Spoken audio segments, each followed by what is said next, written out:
People you know, people you trust, People's Bank. Locally owned and serving the community since 1997. Member FDIC, equal housing lender. Fall is almost here, and at Ag Central Co-op, we're ready to help you make the most of the season. Whether you're planting food plots, reseeding pasture, or sowing your lawn, we've got the seeds and fertilizers to keep things growing strong. And when it's time to clear brush or cut trails, DR Power Equipment is built to handle the toughest jobs. Check out our unbeatable prices. Stop by Ag Central, where hardware, farm, and field come together this fall. That's Ag Central Co-op, New Highway 68, Sweetwater.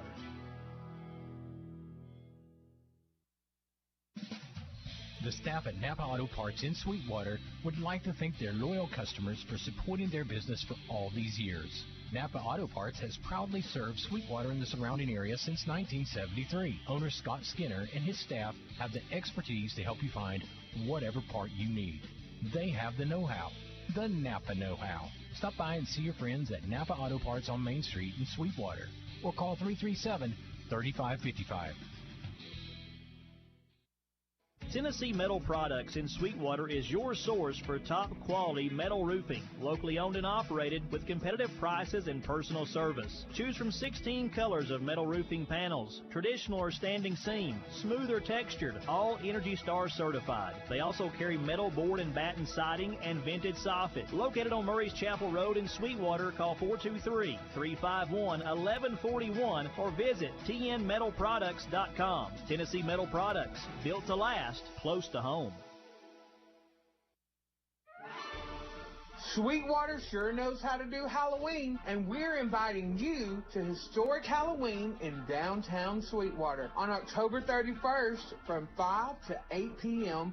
at our Sweetwater Depot. Come on out for candy stations, dance parties, vendors, trunk or treat, and so much more. Put on your best costume and let's dance the night away. The voice of the Wildcats, WMTY and WDEH Sweetwater.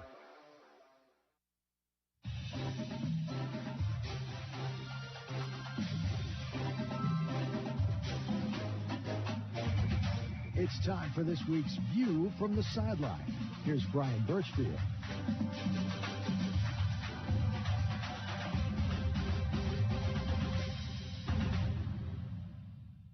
It's time for this week's View from the Sideline, brought to you by Valley Insurance. Valley Insurance, live life protected.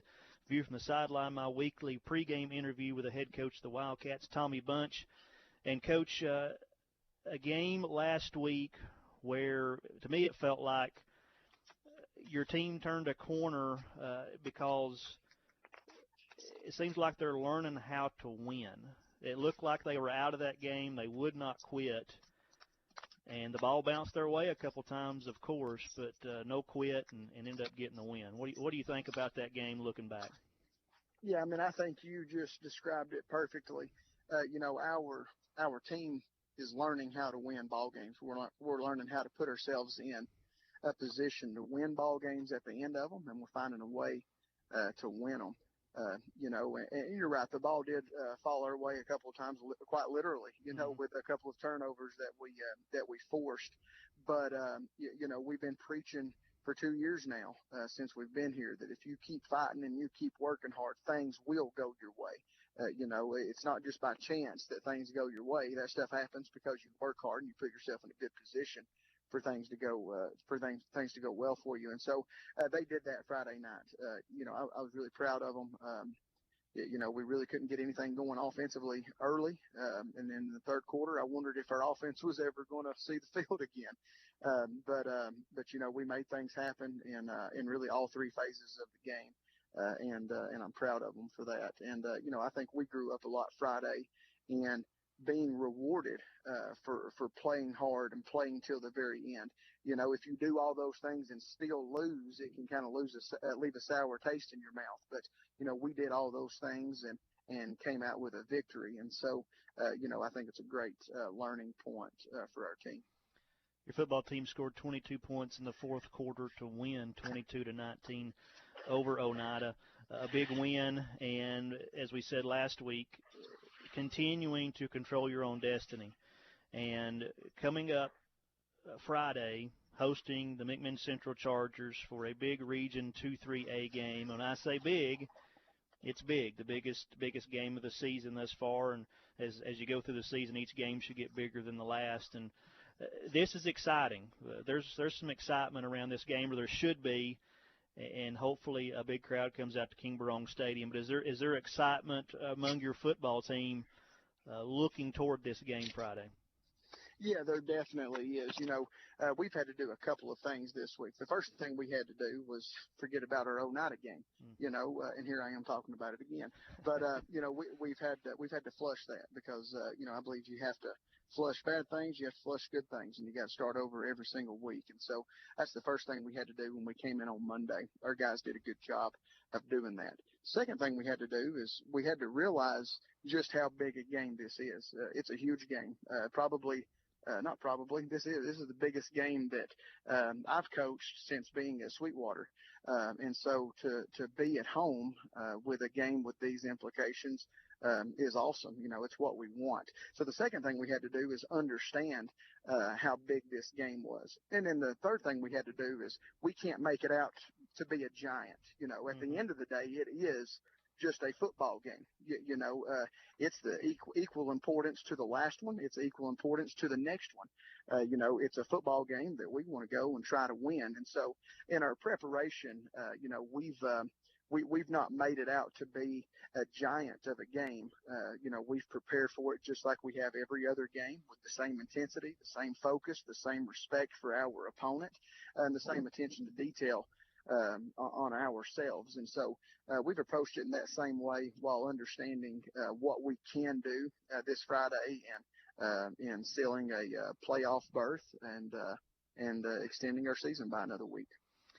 The appearance that it's maybe a little bit bigger is what you just said. You have the ability in this game to achieve one of your goals for the team, and that's clinch a playoff berth.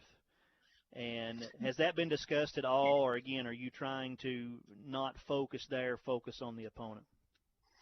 No, we have definitely talked about how we want to we want to make the playoffs. That's been a goal of ours since the very beginning of the season. And despite our rocky start to the season, we won a big game in our region, our first region game versus Kingston, to put ourselves in a great spot to do just that. And so, we've been playoff hunting since week one.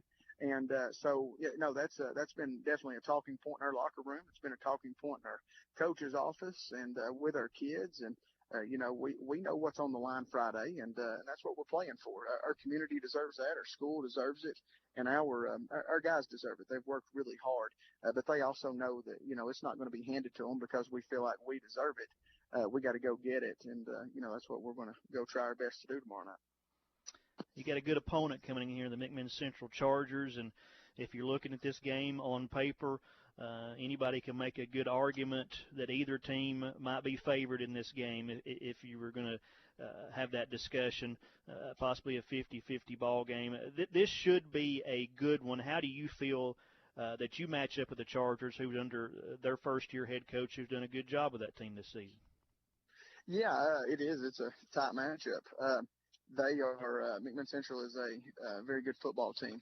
They have a lot of weapons on the offensive side of the ball. A lot of guys, they can get the ball in their hands, and they're dangerous with it. And those same guys play defense, and so they're equally as dangerous on that side of the ball. It's kind of the tale of two different eras of football tomorrow night. You got McMinn Central, who plays a newer, probably more modern style of football, with spreading the defense out with spread formations and throwing the ball quite a bit more than what we do, and playing, kind of that new age style of football. And then, you've got the Sweetwater Wildcats, who some would probably argue are stuck 40 years in the past. But, we're going to line up in our three-back formation offensively. We're going to try to establish the run, because we believe that if we can do that, we can control the football game. And so, it is the tale of two different eras of football, which I think makes it even more exciting and more of just a matchup for the people to talk about and stuff. But it is going to be a good football game, I believe. I believe you have two really good football teams that have gotten hot at the right time of the season and put themselves both in a great position to be successful. And that's what both of us have prepared for since back when spring practice started. And so this is what we play for, and I'm excited to see our guys just on this stage. I know they're excited too. View from the Sideline brought to you by Valley Insurance. Here with the head coach of the Wildcats, Tommy Bunch, looking ahead to the matchup with McMinn Central at home at King Barong Stadium. And no secret, you want to establish a run. As you've looked at the film of McMinn Central's defense, what are some keys you feel for your team to be able to do just that, establish a run against the Chargers? Yeah, we worked a lot this week on first steps, really minor details. And when I talk about that, I'm talking about offensive linemen, tight ends, just that blocking core of our offense. I feel like in the past 2 weeks, that unit has done a much better job of being more physical. I think we're playing with better pad level. We're still not where we need to be, but we're playing with better, lower pad level, and we're playing more aggressive on the offensive line side of the ball.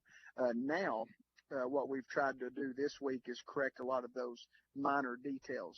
And minor doesn't mean they're less important. That just means they may be less noticeable or less obvious to the common eye. But we believe if we correct our first step, get some really small things fixed on the offensive line, that it's going to allow us to run the ball more effectively between the tackles, no matter who we're playing. We played two really, really good defenses this season in Kingston and Oneida, both of them very similar in scheme, and both of them took our inside run away.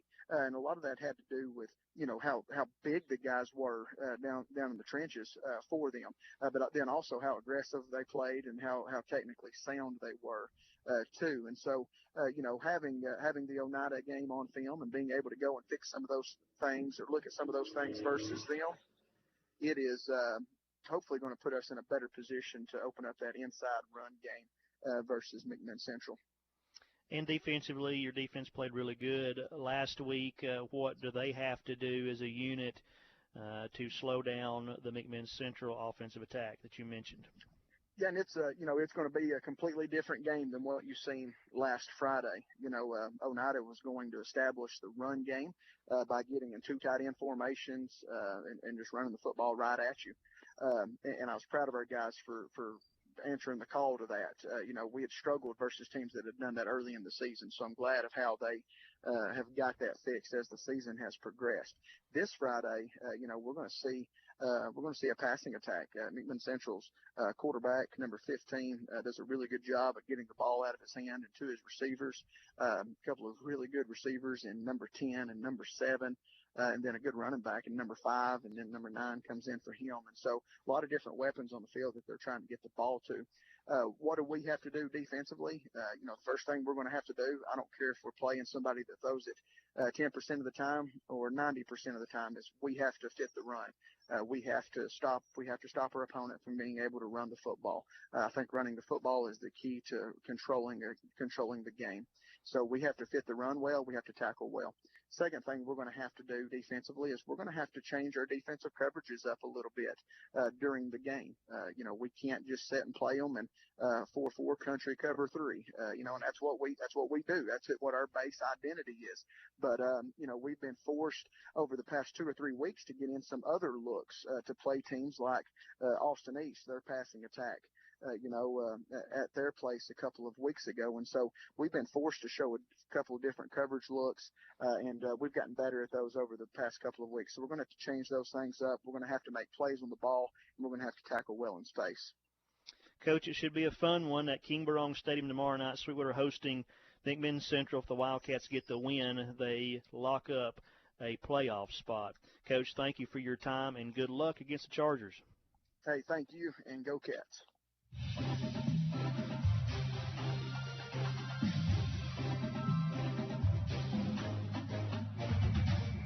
You've been listening to View from the Sideline.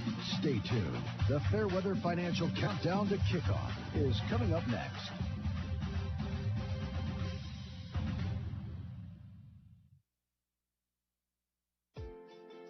Looking for good home cooking right here in Sweetwater? Come to Sweetwater Crossings. We're serving up hot breakfast and hearty lunches Monday through Friday, 6 a.m. to 2 p.m. Enjoy daily specials like smoked sausage and sauerkraut, cube steak and gravy, meatloaf, chicken livers, beef stew, country fried steak, plus fresh vegetables, soups, and homemade desserts. We've got pies and cobblers, just like Grandma made. Sweetwater Crossings, where friends meet and nobody leaves hungry.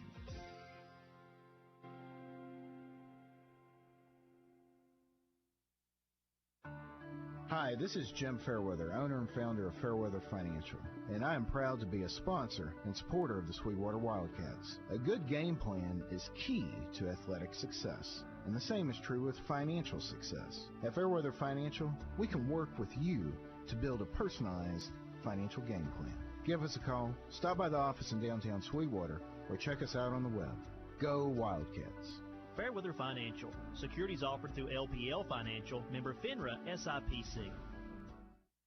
At Sweetwater Family Eye Care, our goal is to provide you with the highest quality products so you can see your best and look your best. We have the latest designs and the best options to minimize the weight and thickness of your glasses and reduce glare. We also have a great selection of safety glasses and sports glasses so your eyes can be protected no matter what comes your way. We also fit contact lenses for many different types of vision problems. No matter what you need, we are here to help you find the ideal solution. At Sweetwater Family Eye Care on Highway 68 in Sweetwater. Try us and see. Headed out of town or need a safe spot for your pup during the day? Sarah's Paw Paradise in Sweetwater has you covered. With plenty of outdoor space, secure kennels, and social time with other dogs, your furry friend will feel right at home. Everything is provided. All we need is your pet's vaccine documentation and, of course, your fur baby. Give your dog the fun, care, and comfort they deserve at Sarah's Paw Paradise. They are located at 1014 North Main Street in Sweetwater. Call 423-836-8639.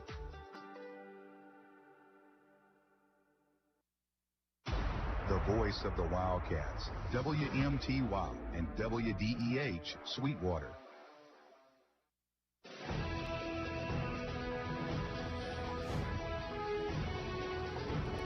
We welcome you to the Fairweather Financial Countdown to Kickoff. We now take you live to the field. Here are your hosts, Brian Birchfield and Artie Gross. Good evening and welcome you live to Sweetwater High School as the Wildcats playing on a Saturday against the McMinn Central Chargers. A big, important region game. This is the 30th meeting between these programs. Sweetwater leads the overall series, 20 games to 9. Central, though, has won the last 2 in the series. Last year, it was a Central win at Central, 56-6 in commanding fashion. Sweetwater's last win in the meeting in the series, 2022 in the playoffs, second round, 55-21. They also beat Central in the regular season in that same year. And I know the coach of the team at that time, Mike Martin, and he's sitting next to me. Our regular cohort, Artie, he's on his way to East Lansing to watch the Michigan State team. His son Luke's a big Michigan fan, so they're headed that way to watch that game. Now, I could have painted a wall over here, and they could have sat and watched it dry and saved time driving to East Lansing. But, Coach, glad you're with us today. Appreciate you having me, and I hate that for Artie that he has to go all the way to Michigan. We're glad you're here, and I'm trying to hear the PA and make sure that we're not talking when they try to do a moment of silence or something, but having a hard time hearing that. Coach, this is a big one, and we'll talk about the game being the time and today in just a moment. But as far as the football game goes, this is a big one for the Sweetwater Wildcats. If they can win today, they clinch a playoff position. And second year under Coach Bunch, that's big. It is big, and it seems like at this time of the year, these games mean a lot. I think they have paused right now for a moment of silence. And they start playing music. So I guess they did. Anyway, go ahead. They mean a lot, and it's funny how it's come down at the end of the past few years when McMinn Central. This game's usually pretty big, and it's right on cue that it's it's a big football game for Sweetwater High School. Sweetwater playing, they've kind of turned things around a bit, kind of struggled there early in the season, now won 3 in a row. Right. Big win last week here at home, coming back and beating Oneida in the fourth quarter. And I talked to Coach Bunch and View from the sideline.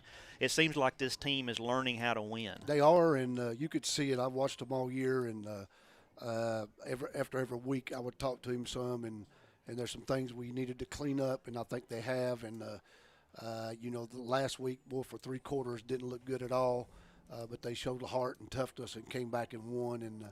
And he's got them playing well right now, which is the time of year you really want to. That's Mike Martin. I'm Brian Burchell along with you. We got Brian Nile in the press box doing stats for us today. Kara Day running the camera for us, and we got Jacob Keener back to station running master controls. Sweetwater hosting McMinn Central, an important Region 2-3A matchup today. If Sweetwater wins, they clinch a playoff spot. Still got a little bit of work if they want to, but still under their control, they control their destiny to even host a playoff game. But today they can clinch a playoff spot, so a big one. Glad you're with us on the Fairweather Financial countdown to kickoff. We're about 16 minutes away from the kick. Sweetwater hosting McMinn Central. Glad you are with us. Times like this, though, puts in perspective that football is not that important. We love this game, but it's in the grand scheme of things, it's not that important. Today, have a husband without his wife, 2 sons without their mother. And so I pray today, Heavenly Father, wrap your arms around the Gooden, the Adderhold family. McMinn County, as they're now without a leader there and a community leader. God, wrap your arms around that community, that family, and give them comfort that only you can. In Jesus' name, I pray today. Amen. We're going to take a time out, and we'll come back with more of the Fairweather Financial countdown to kickoff right after this. At Sweetwater Insurance Agency, we like to think of our customers as friends and family. Sweetwater Insurance Agency has served this area for over 100 years, providing security for people like you and me. We are located under the red roof at 118 West North Street, or you can give us a call at 423-337-5088. And you can even email us at agent@sweetwaterinsurance.com. Sweetwater Insurance Agency represents many fine insurance companies, including Farmers Mutual of Tennessee. This is Harris Lovingood inviting you to contact us for all your insurance needs. McDonald's is excited to be a part of the Sweetwater community. We would like to give you the opportunity to come join our team at one of our 11 locations, which include Sweetwater, Athens, Madisonville, Etowah, Ocoee, Ottawa, or one of the 5 Cleveland locations. It's as simple as texting APPLY to 38000 or dropping by one of the 11 locations for an application. We offer flexible schedules, tuition assistance, competitive wages, and now offering doctor-on-demand telehealth. Come join our team at your local McDonald's. We've got everything you need for building and remodeling. Valley Building Supply, like cabinets, flooring, electrical and plumbing. Valley Building Supply, we're here to understand and help you with your plan. Nobody takes care of you better. The right people and materials, we bring them all together. If you need it for your house, inside or out, go to Valley Building Supply. Good service, great price. Check us out online at valleybuildingsupplytn.com. Count on Star Regional Medical Center when every minute matters. Emergencies strike day or night, so we're here when you need us most, providing emergency care close to home, including the higher levels of heart care found in an accredited chest pain center. 24 hours a day, 7 days a week. Star Regional Medical Center. From the routine to the unforeseen, count on us. Check our average ER wait time at starregional.com.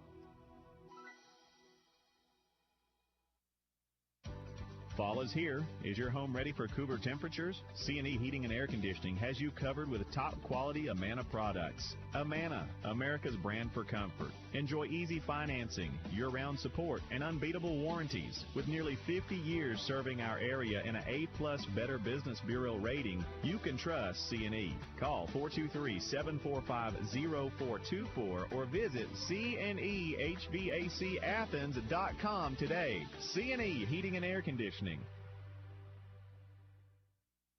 No matter who you're rooting for, you can always count on the winning team at Volunteer Federal, a strong, friendly, full-service bank that's been making mortgages locally since way back in 1974. Our friendly professional staff is always ready and willing to help with your financial needs. And with convenient branches in Sweetwater, Madisonville, Von Orr, and Tellico Plains, we're just around the corner at the home of better banking.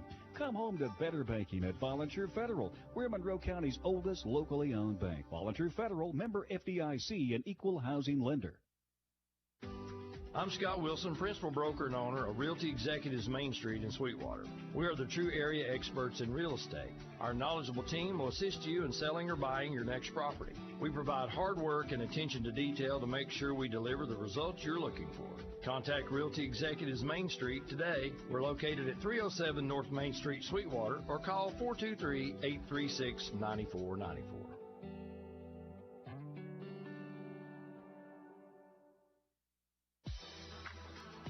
Jackie Jones Ford in Sweetwater makes service simple. Got a recall? Our mobile service team comes to you. Just call Caleb at 423-337-5066 to schedule. Need regular service? We'll pick up and deliver your vehicle. No hassle, no waiting around. We do it all and keep you updated every step of the way. Convenience, reliability, and service you can count on. That's Jackie Jones Ford of Sweetwater.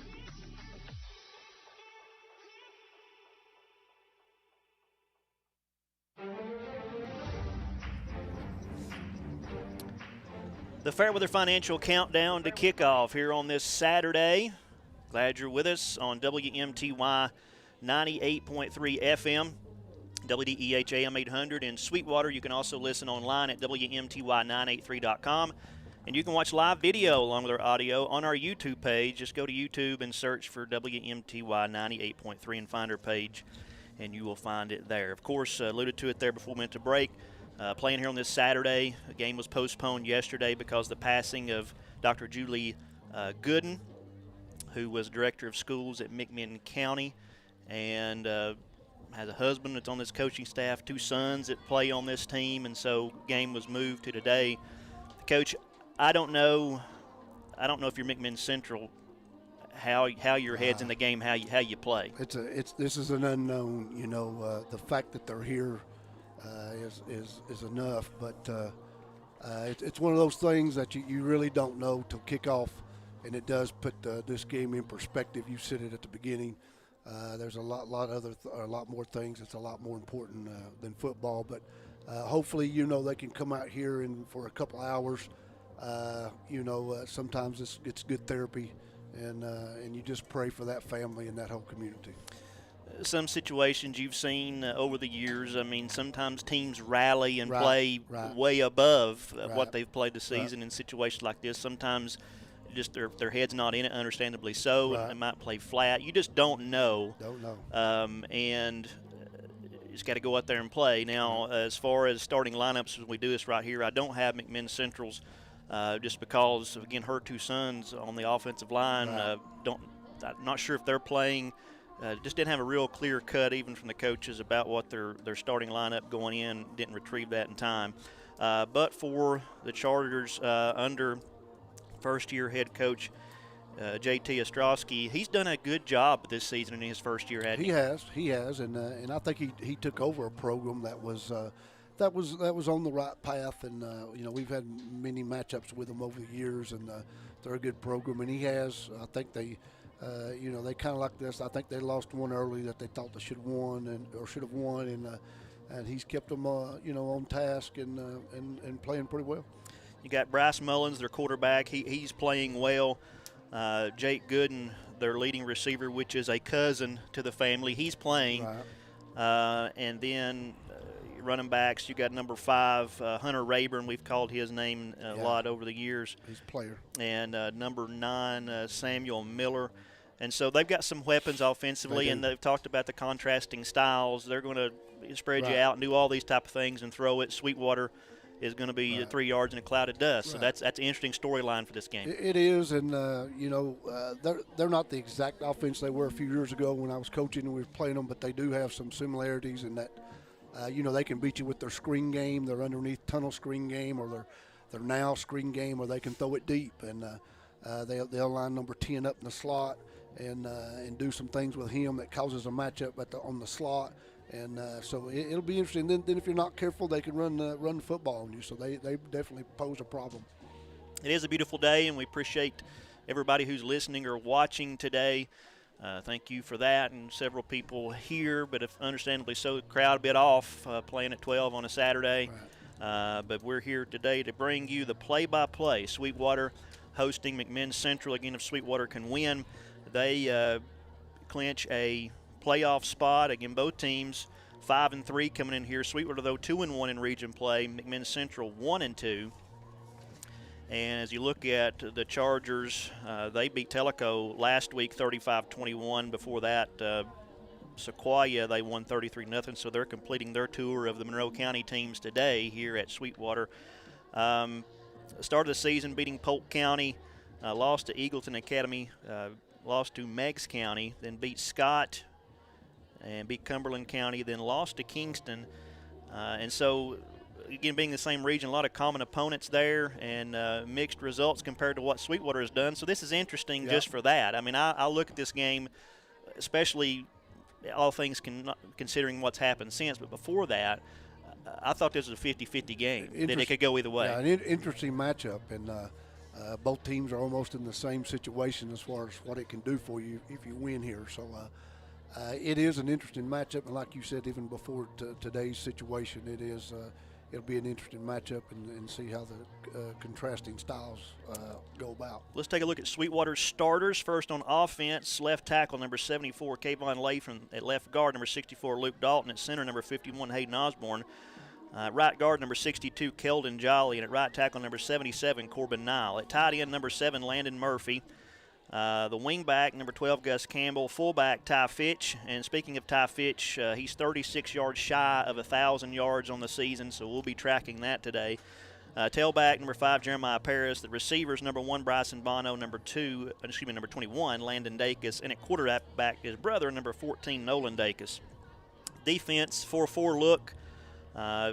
Defensive end, number 23, Dominic Yeomans, our Domino's player of the game last week, played the best game of his Wildcat career last week. Hopefully he can continue that today. The defensive tackles, number 56, Aiden Pensley, number 51, Hayden Osborne. The other defensive end, number 12, Gus Campbell.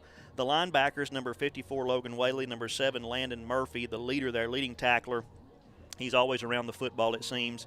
Linebacker, number 14, Nolan Dacus, and linebacker, number 9, Jackson Powell. Jackson Powell was actually the one that stripped the football last week. It led to that fumble, scoop, and score by Bono, just to make note of that. The defensive backs, number 1, Bryson Bono, number 2, Isaiah Stiles, and number 5, Jeremiah Paris. Kicking and punting, of course, Cy Prince, the long snapper, Landon Murphy, and the holder, Nolan Dacus. That's a look at your Sweetwater starters. Sweetwater hosting McMinn Central. That's going to do it for the Fairweather Financial countdown to kickoff. We're going to grab a 60-second timeout, close out the countdown to kickoff. We'll have a 60-second timeout. We'll come back with Wildcat football here on this Saturday. Stay with us.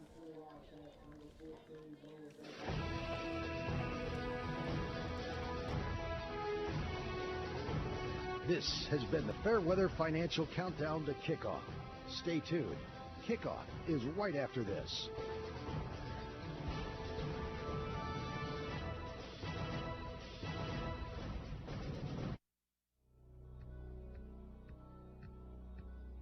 Hey, Sweetwater, it's Dominic from Domino's, and it's time! It's football time in Tennessee! We're back once again and proud to be the sponsor of the player of the game of the mighty Wildcats. Let us be your tailgate special or after-game meal. And go Wildcats!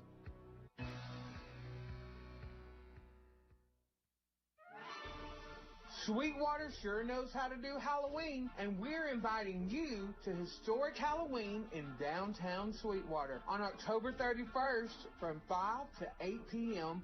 at our Sweetwater Depot. Come on out for candy stations, dance parties, vendors, trunk or treat, and so much more. Put on your best costume and let's dance the night away. The voice of the Wildcats, WMTY and WDEH Sweetwater.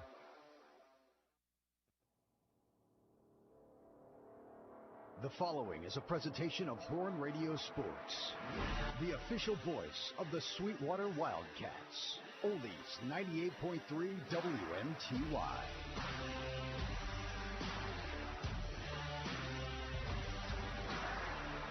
To the end zone, touchdown. Gonna see the 35 to the 40, cross midfield. Beautiful play. Cuts inside to the end zone. That is going to do it. Sweetwater gets the win.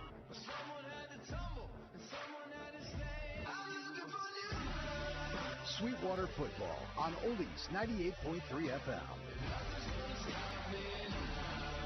is brought to you by Ag Central Co-op, C&E Heating and Air Conditioning, City of Sweetwater, Chota Community Health Services, Domino's, Fairweather Financial, Fat Hats Grill, Sweetwater Family Eye Care, Jackie Jones Ford, McDonald's, Napa Auto Parts, Paramount Insurance Services, People's Bank of East Tennessee, Realty Executives Main Street, Sarah's Paw Paradise, Sweetwater Hospital Association, Sweetwater Crossings, Sweetwater Insurance Agency, Star Regional Medical Center, Tennessee Metal Products, Valley Building Supply, Valley Insurance, and Volunteer Federal Bank.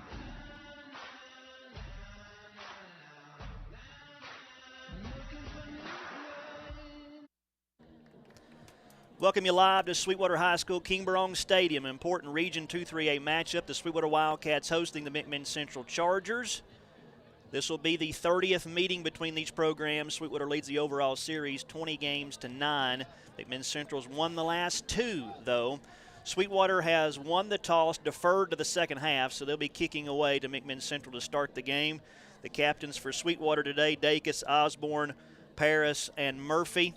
Sweetwater in their home blue jerseys, white pants, white numerals trimmed in gold, blue helmet with the gold Power S on the side and the 3 gold stripes down the center. McMinn Central in their road white jerseys and dark blue pants, Columbia blue numerals, white helmet with the MC McMinn Central logo on the side. We are set to go. Glad you're with us on WMTY and WDEH. Cy Prince to kick it away. The ball's in the air, high end over end kick. It's going to be short and returnable taken at the 9-yard line. Returned out to the 20, the 25 to the 30, 35, 40, 45. Across midfield down to the 45 and run out of bounds by Prince, saving the touchdown down around the Sweetwater 39-yard line. And if you're the Central Chargers needing a shot in the arm, you just got it with a good kickoff. Yeah, you did. They had that blocked well. That looked like a middle wedge, and there was a big seam hit, and the returner hit it pretty fast. And so McMinn Central officially, they spot him out down at the 36-yard line.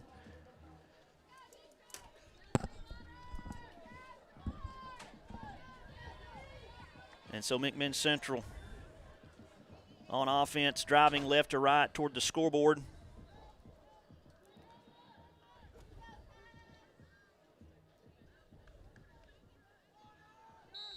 Pistol formation. There's a snap looking to throw, fires the outside, incomplete, as it was Mullins looking outside to Moss and hit him in the hands, incomplete. Looked like Nolan Dacus may have gotten the line of sight on that one as well. That's going to be 2nd down and 10 for McMinn Central after the incompletion at the Sweetwater 36-yard line. Staying with the pistol, Mullins, straight drop, looking to throw pressure on the edges, but he gets it away, fires, incomplete, looking down the sideline again for Moss on the far side. Styles on the coverage, and the ball just a little overthrown out of bounds. You can see what this McMinn Central offense is supposed to do. They're going to come out firing.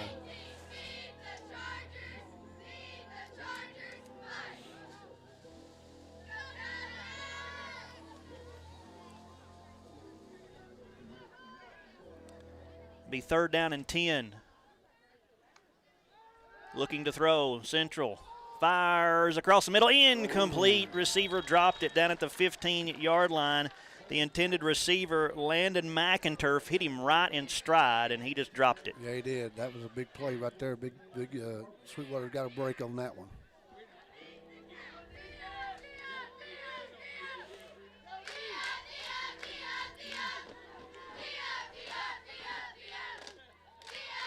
It's going to be 4th down, and Central lining up to go for it at the Sweetwater 36-yard line. 4 receivers in the set. Mullins rolls to the wide side of the field, looking to throw. Fires. It's going to be complete. That's well short of the first down as he hit Gooden, and Gooden got down around the 33-yard line, well short, and needed the 26. So Sweetwater's defense gets the turnover on downs. Yeah, that's a great job by the defense. Short field and defended it well, and see if we can get something going offensively now. So it'll be 1st down, 10, Sweetwater at their own 33-yard line, just underway, 11:37 to go in the first quarter.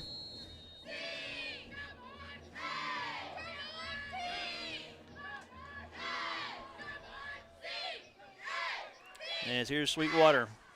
Play fake. Dacus rolling, looking to throw. Got a man wide open. Got him. It's got Campbell out there, and he overthrew him down the center of the field, down at the 30-yard line, as Gus Campbell was absolutely running wide open. Saw him right off the line of scrimmage. I was trying to holler at the quarterback myself to throw it, but that's okay. That'll be something we come back to later and hopefully get better results.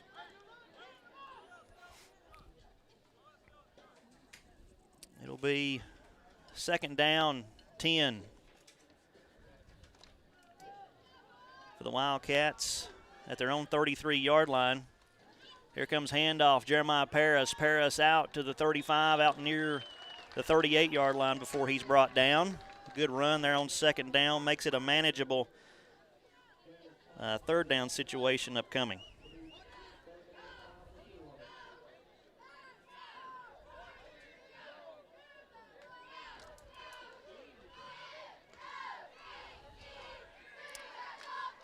Third down and about 4 yards to go. Handoff Paris, big hole. Paris out across the 40, out to the 45, and we got a flag down.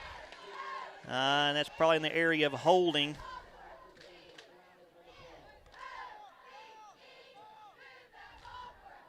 Yep.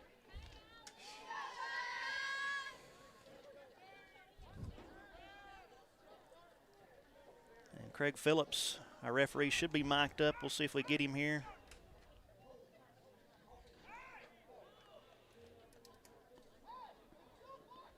I'm not sure.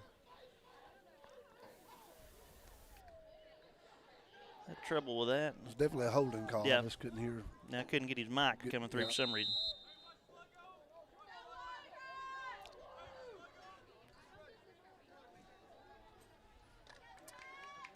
Third down. And about 14. Play fake. Dacus looking to throw. Rolls, fires. Got Murphy out there complete. Murphy out across the 40-yard line, stretching for the sticks. I believe he's going to be a little bit short, but around the 42-yard line where he's brought down, it'll be about a yard and a half short of the first down, depending on the spot. Yeah, about a yard and a half short. Looks like Sweetwater's going to go for it.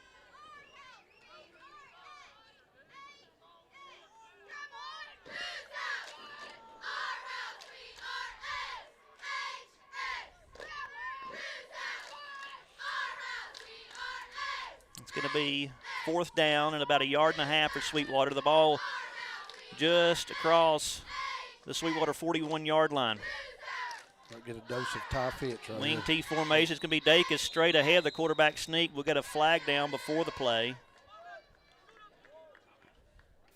I think they got a timeout. Timeout, Sweetwater. Timeout on the field. We'll take it with them. 10:37 to go first quarter. Sweetwater looking at a 4th down, and we'll call it 2 when we come back in 30 seconds.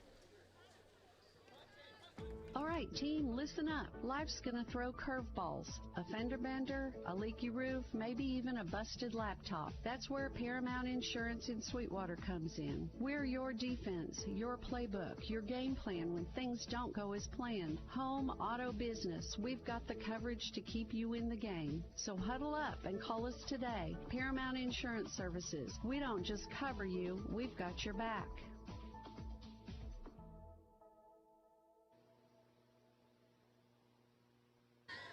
Coming out of the Sweetwater timeout, 4th down and 2, and Sweetwater decides to punt it now. Cy Prince comes in, and there's the snap, the kick away, and almost blocked. But Prince gets off a booming punt. It's going to take a Sweetwater roll inside the 5, and it's going to dance around the goal line. Does it go in? It does not, as Sweetwater gets down and downs it. Now they call it touchback. Oh, well, I thought he laid that one perfect. The official first threw the beanbag to mark the spot at the 1, but then he says touchback as that ball checked up perfectly. Yeah. And I don't know if Sweetwater stepped on the goal line. I'm not sure what happened as they're discussing it now.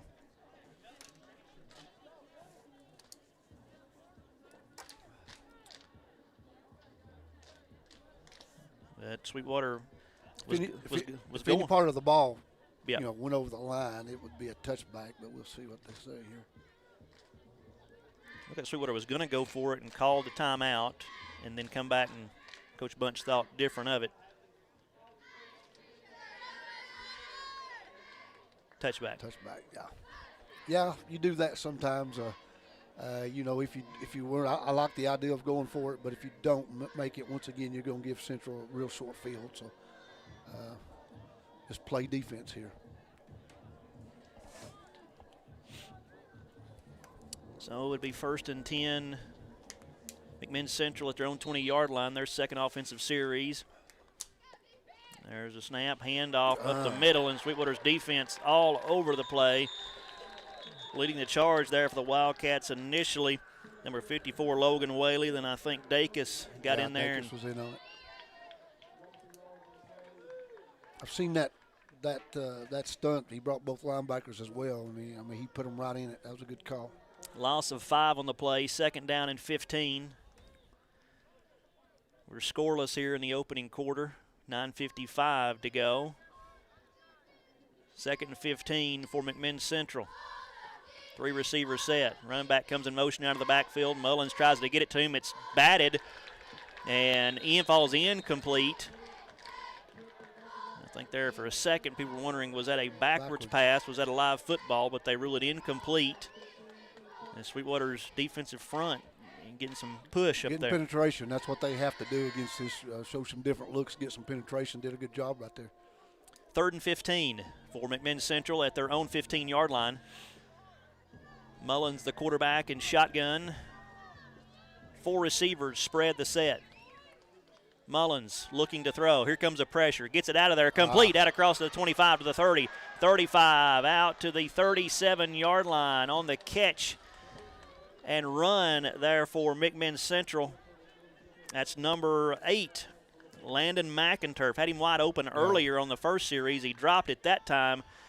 Basically same play, and he catches it for a big first down for McMinn Central. Yeah, I can see what Sweetwater's kind of cheating their safety towards the number 10 in the slot, and that play right there will be they'll come back to that.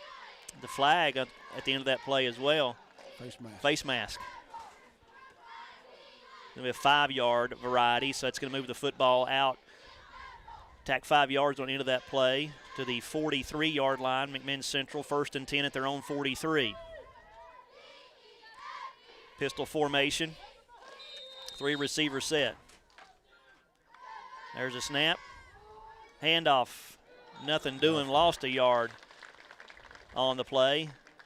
The carry that time, number 5, Hunter Rayburn.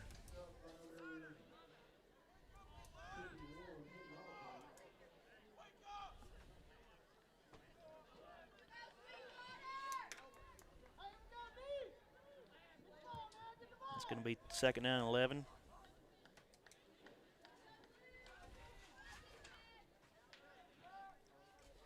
Pistol formation.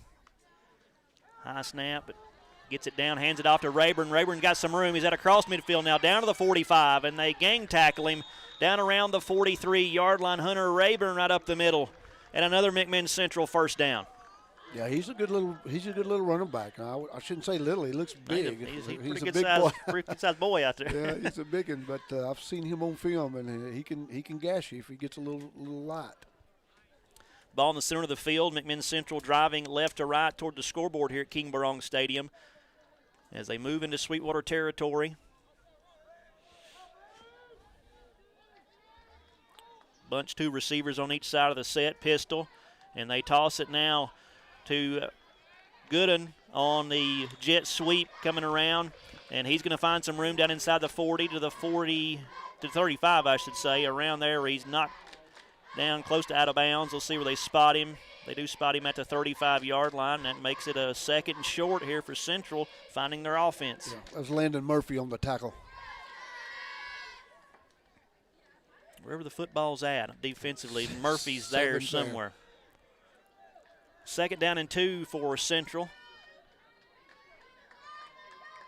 3 receivers. Handoff Rayburn. Rayburn's going to have the first down as he gets down to the 33, inside the 33. Near the 32, we'll see where they spot him. That should be enough for a Charger first down. We appreciate everyone listening and watching today. Again, you can watch on our YouTube channel. If you have trouble, maybe a link somewhere else, just go on YouTube and search WMTY 98.3, and you'll find the video there.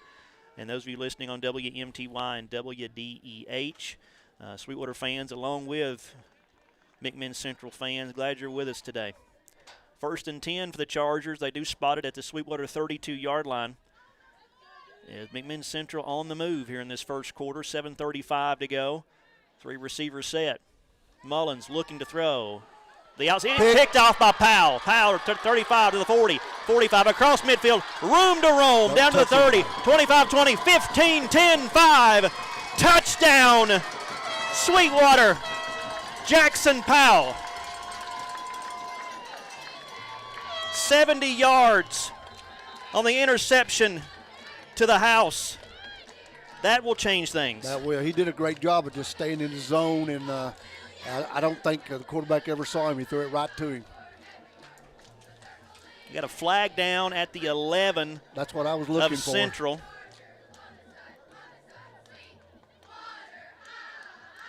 Blocking the back. Oh, my goodness. Killer. I kept looking. I didn't look up here this far enough. There was no need for that. No. So the interception will stand. It'll be a block in the back on the return, so the touchdown will not stand. And so be 10 yards from the spot of the foul, so back Sweetwater up, and they'll be first and 10 at the McMinn Central 21-yard line. So the interception stands, but not the touchdown. And, again, there was nobody in the area of the ball carrier, no need for that penalty. Right. That's what I was saying. Just don't touch anybody. Don't touch anybody. And I didn't see the block in the back, so I don't know who it was. But maybe we can put this in still. So first and 10, still get the takeaway for the Wildcats down at the McMinn Central 21-yard line. Wing T formation. Handoff is going to be Jeremiah Parris, the wingback, coming in motion, and he gets down near the 15-yard line. Going to spot him just shy of one side judge says the 15, one's got the 16. We'll see they spot it just shy of the 16-yard line. It'll be second down and 5 for the Wildcats right there, driving toward the Wildcat Snack Shack here at King Barong Stadium. And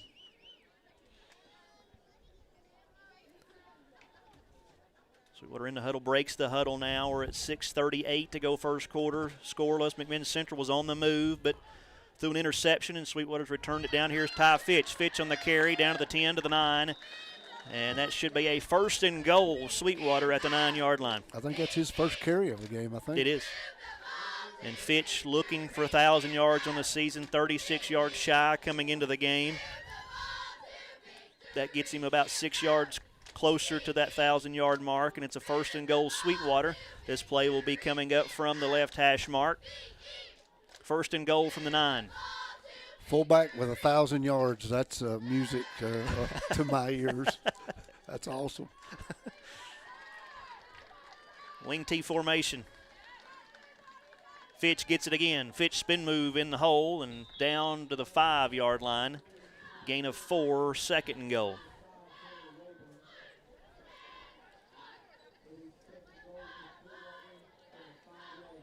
Ball more toward the center of the field for this second down and goal play upcoming. As Bono will run the play in, as Campbell will come out. 5:30 to go first quarter.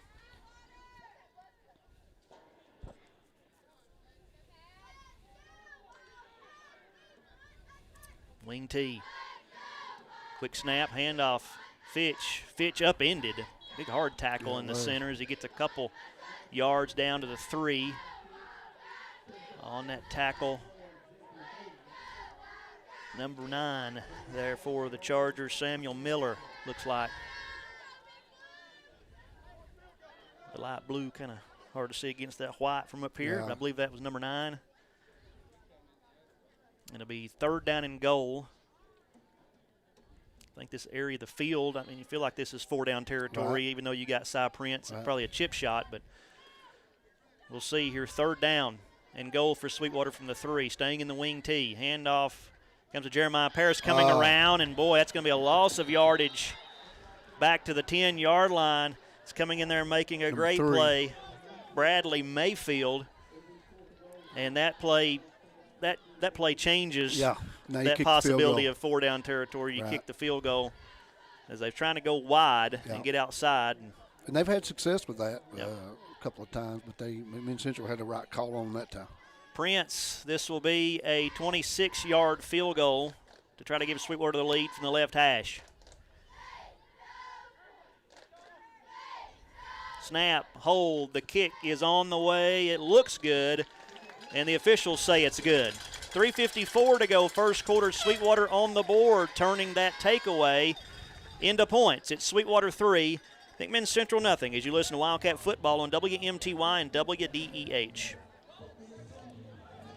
Are you looking for a new healthcare provider close to home? Chota Community Health Services is excited to announce 3 new primary care providers right here in Monroe County. Dr. William Davies and nurse practitioners Kara Kalir and Era Ford are all accepting new patients in our Madisonville office. Please call 423-442-2622 to schedule an appointment today. So Sweetwater's defense gets the takeaway. It was a Jackson Powell interception, and we thought was going 70 yards for a touchdown. There was a block in the back on that, so Sweetwater started that drive from the 21. Ended up settling for a 26-yard field goal from Cy Prince. Wildcats lead 3-0 here with 3:54 to go in the first quarter. Right. Just take advantage of turnovers. You wanted 7, but we'll take 3 and hopefully force a few more. That's what penalties will do to you. Yes. I mean, it took 7 off the board, and you traded 4 points there, basically. And there's the kick away, low squibbler, and it's going to deflect off of a Central player, but picked up off the hop at the 15. He's got some room to the 30, 35, 40. He's got some room down the sideline across midfield. And knocked out of bounds again by Cy Prince, who saved 2 touchdowns on the kickoff returns, as that knocked out of bounds at the 40-yard line. And again on that return for the Chargers, Moss, again with another good return. Yeah, I think we kind of it bounced around. I think we kind of converged on it, and then he just popped it outside. There was nobody there. Now the Chargers had a good drive going. It was in Sweetwater territory before that interception came on the previous drive, and now they start off in Sweetwater territory at the 40-yard line. Can they complete this one for points as they come out 1st and 10 at the Sweetwater 40-yard line, driving left to right on the right hash. Pistol formation. They have a bunch of 3 receivers to the far side, 1 near. Mullins takes a snap, hands off to his running back, and Sweetwater defends that well. And the pile moves maybe a yard gain down to the 39-yard line. That's Miller on the carry. That's a good job gang tackling there. A bunch of Wildcats on the tackle. Bring up 2nd down and 9.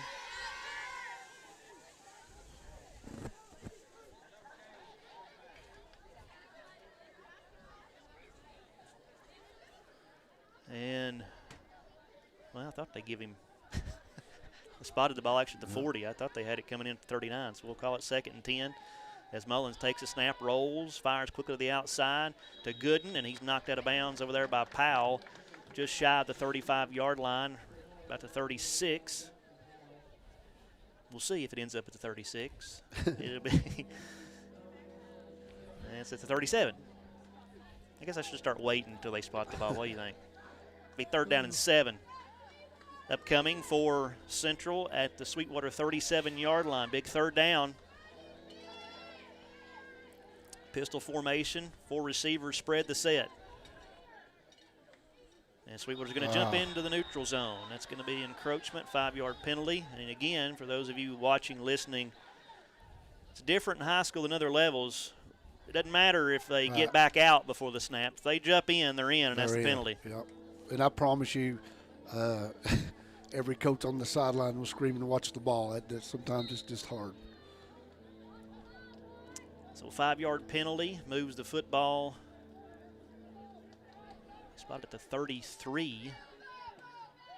Okay.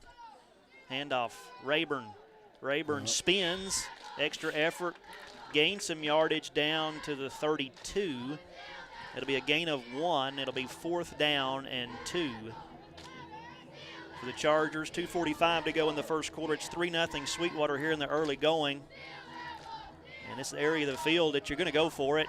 Punt on high school level here really doesn't do you any good. Not many teams has a punter that can pin you. Right. And so you're probably in this area of the field going for it. The offense stays out there. 4th and 2 for Central at the Sweetwater 32-yard line. There's a snap. Mullins going to pull it down and run with it, and he's going to have the first down as he tiptoes out of bounds along the sideline, down around the 28-yard line. And that was run all the way by the quarterback, Mullins. I thought they might throw it. They took the Rayburn kid out, but they just got an extra blocker in there for the quarterback. And they spot him just at the 29, so he got it, but not as much as I thought he got it. 1st and 10. Sweetwater 29-yard line for the McMinn Central Chargers. Mullins rolls to the wide side of the field, looking. Now he's going to pull it down and run with it. Pulls up the center of the field, down inside the 20 to the 17-yard line where he's wrapped up and tackled by Bryson Bono. That's going to be another McMinn Central first down, though, on the legs of their quarterback, number 15, Bryce Mullins. That's tough. That's a tough situation, situation for the defense when he sprints out there. He's got the option to run, and he's a pretty good runner. Yeah, and they spread you out. And got your secondary dropping down the field to cover the receivers. Cover. I mean, it's hard to cover a quarterback pulling down and run with it. But there's another 1st and 10 for Central at the Sweetwater 17-yard line. A handoff, and there's Landon Murphy making the tackle for no gain on the ball carrier, Samuel Miller. I didn't know him till this season started, but I got to know him this year. He's around the ball all the time. You'd like to have a few of him when you coached, wouldn't you? I could close my eyes and probably say 7 on the tackle and get it right most of the time. No gain after the tackle by Murphy on Miller as Murphy comes out of the game, replaced by Zach O'Daniel. It'll be 2nd down and 10 from McMinn Central. Ball in the center of the field at the Sweetwater 17-yard line, driving left to right toward the scoreboard. Mullins out of shotgun, going to hand off again to Miller. Miller dragging Wildcats down near the 11-yard line before he's brought down. Gain of 6, and they ran pretty much where Murphy would have been. We need to get him back in. I think there he comes.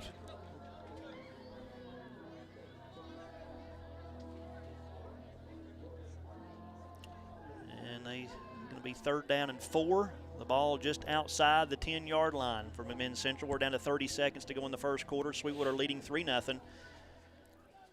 Murphy's back in the football game for the Wildcats. 3 receivers in the set for the Chargers. Mullins hands off to Rayburn, and Sweetwater's defense got him right there.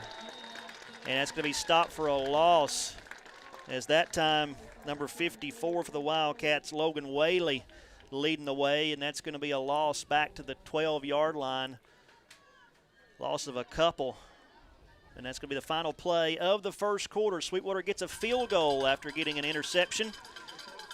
And that's the difference. Sweetwater leading 3-0. It's 4th down for McMinn Central, deep in Sweetwater territory. And we come back with a second quarter right after these messages. Shopping for insurance starts out simple enough, but you soon realize there are a lot of options. Lots and lots of options. You may begin to question whether it's even worth your time. But what if there was one place that took the stress out by doing the shopping for you? This isn't too good to be true. Get your free quote started today at valleyinsuranceservice.com. We are waiting to serve you, just like we have been for over 40 years. We shop, you save time and money. Valley Insurance. Live life protected. Fall is almost here, and at Ag Central Co-op, we're ready to help you make the most of the season. Whether you're planting food plots, reseeding pasture, or sowing your lawn, we've got the seeds and fertilizers to keep things growing strong. And when it's time to clear brush or cut trails, DR Power Equipment is built to handle the toughest jobs. Check out our unbeatable prices. Stop by Ag Central, where hardware, farm, and field come together this fall. That's Ag Central Co-op, New Highway 68, Sweetwater. The voice of the Wildcats, WMTY and WDEH Sweetwater. Start of the second quarter, we'll swap ends of the field. Sweetwater leading 3-0 to start this second quarter. You're listening to Wildcat Football on WMTY and WDEH. Brian Birchfield, Mike Martin. We got Brian now keeping stats. Kara Day on the camera today, and Jacob Keener back at the station running controls for us. McMinn Central, 4th down and 5. And the ball at the Sweetwater 12-yard line. They line up to go for it. 3 receivers bunched to the far side. Now receiver comes in motion across the formation as Mullins looking to throw. He's going to be hit as he releases the football, and it falls incomplete because of the contact. That's Gus Campbell with the pressure. And making that play go the Wildcat way, incomplete, turnover on downs. That's a great job. They run a little stick route at the sticks. Obviously the name of the play, but he was there, and Gus Campbell got the hit on him to make it an incomplete pass. And so Sweetwater with the turnover on downs again. Will have it 1st and 10 at their own 12-yard line, leading 3-0. Rusty Vineyard listening in, saying you're sounding good on the radio, Mike. Rusty's got some bad judgment sometimes. Wing T formation, and before the play, we've got a flag, and he throws it to the central side. So we have somebody in the neutral zone. Yep. Encroachment, be a 5-yard penalty. And usually we have the official mic'd up, and for whatever reason we have having a little bit of trouble with that again this week. So we'll just have to let that go. Maybe at halftime Mike can fix it for us. 1st and 5, so that's a big penalty to give Sweetwater a little more room away from their own end zone. And gets it out to the 17-yard line, 1st and 5. Wing T formation, handoff Fitch. Fitch up the middle, has some room. Fitch out to the 25-yard line, still going. And near the 26-27, we'll see where they spot him down. That'll be a Sweetwater 1st down, none regardless of where they spot it in that area. And then spotted at the 27-yard line. That'll be a gain of 10. Get him involved and get this running game going, and that's exactly what you want to do if you're Coach Bunch. Keep their offense off the field. I don't care what kind of offense you run. If you establish the run, it kind of controls a lot of things for you. It limits the other team's plays. 1st and 10, Sweetwater at their own 27-yard line. Handoff Jeremiah Paris this time. He's got a hole cut back. He's got some room. Always cut down with the legs at the 35-yard line. That's good, and they're making the tackle. If he does not make that tackle, Jeremiah Paris is going to be still running. That's great vision. You could see it. They washed him all down to our offense's left, and he saw the cut back to the right and hit it and just got tripped up. Gain of 8 to the 35-yard line. 10:40 to go, first half. 3-0 Sweetwater leads. As Dacus gets the call from the sideline and comes back to the huddle.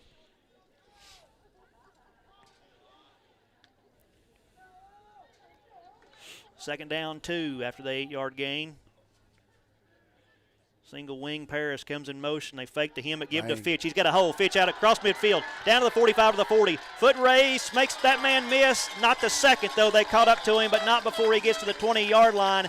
And with that run, it's a first down, and Ty Fitch will eclipse the 1,000-yard mark for the season. That's an awesome job. These two running backs complement each other very well. You got, Jais hit a couple of these plays off tackle, and then you just run the fullback right up the middle. Over 1,000 yards on the season. That's a good accomplishment for a high school running back. And Sweetwater first and 10 at the Charger 20. 9:50 to go. First half, 3-0. Sweetwater leads. On the move here, looking for more. Can they get in the end zone? Dacus under center, takes a snap, hands off Jeremiah Parrish, the wingback coming in motion. A little bit of room to that short side, but McMinn Central defends that pretty well and limits that to about a 4-yard gain to the 16.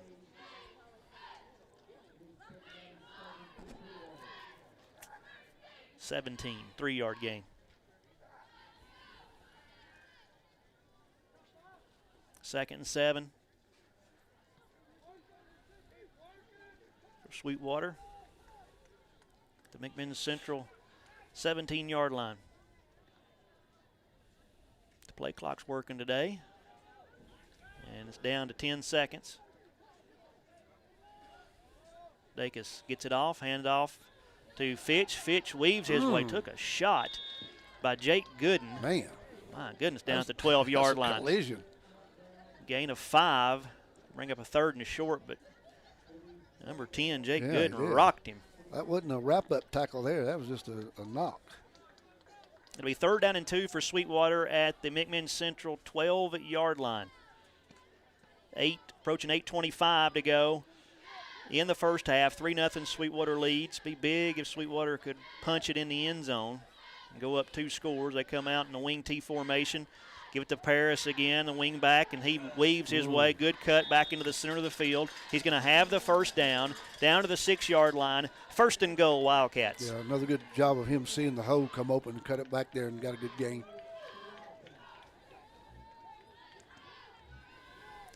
Doodle Bivens.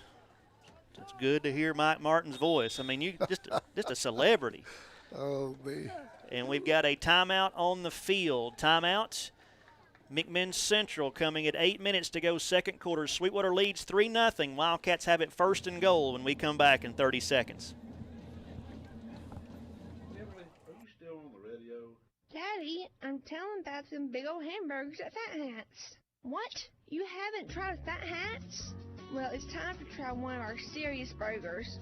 It's the best in town. It goes great with an order of homemade onion rings. They're as big as your face. Plate lunches are available Tuesday through Thursday. Don't forget about Catfish Fridays. Want a sweet treat? Order a milkshake or a hot fudge cake. Call and orders are greatly appreciated. 337-3686. That's Fat Hats Grill in Sweetwater. Open at 7 in the morning, Monday through Saturday. Coming out of the McMinn Central timeout, it'll be 1st and goal. Sweetwater. The ball officially setting at the 7-yard line. Driving toward the scoreboard, left to right. Ball in the center of the field. 1st and goal for Sweetwater from the 7. Got to finish on this one. It's where your old line needs to let them know we're here to play right now. Dacus comes under center. 2 backs, Fitch and Paris. Paris going to get the handoff. Paris up in the hole. Paris walks into the end zone off the left side. 7 yards to the end zone. Touchdown Wildcats. Jeremiah Paris, and the lead goes to 9. He's good job there being patient, and then there's a big hole.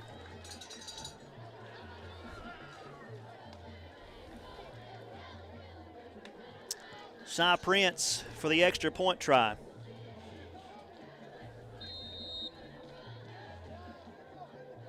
Dacus to hold. Snap, hold, kick is on the way. Good. 7:55 to go. First half. 7-yard touchdown run by Jeremiah Paris. The Prince extra point good. It's now Sweetwater 10, McMinn Central nothing as you listen to Wildcat Football on WMTY and WDEH.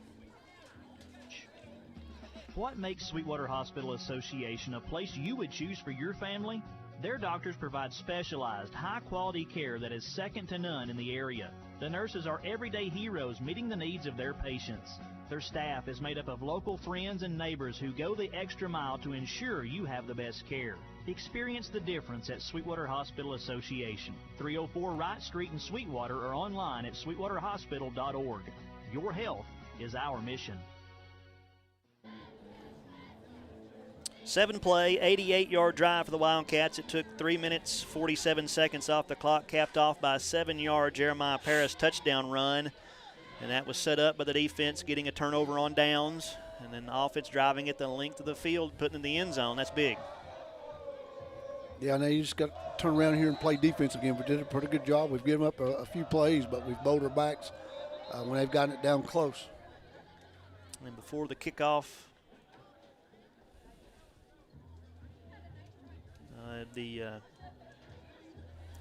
sending a player off for equipment issues, I believe, for McMinn Central. Yeah, his knees were uncovered. Yeah. We'll talk about that in a minute. Get a good coach perspective. There's the kick away. High spinner. Going to be taken at the goal line. Returned out to the 10, to the 15, to the 20, 25, 30, 35, 40, across midfield.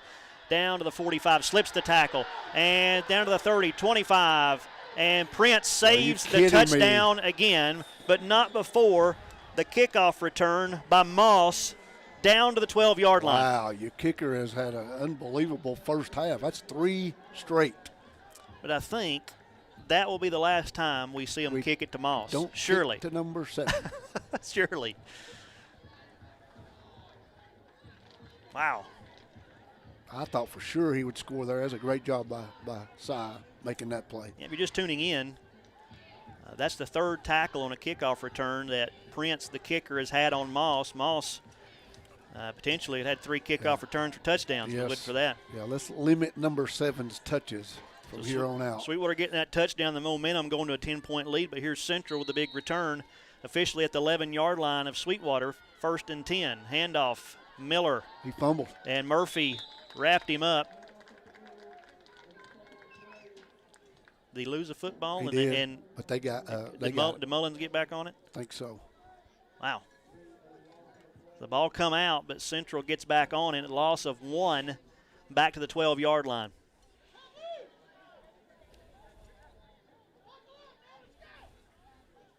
It'll be 2nd down and 11 for the Chargers at the Sweetwater 12-yard line. 4 receivers set.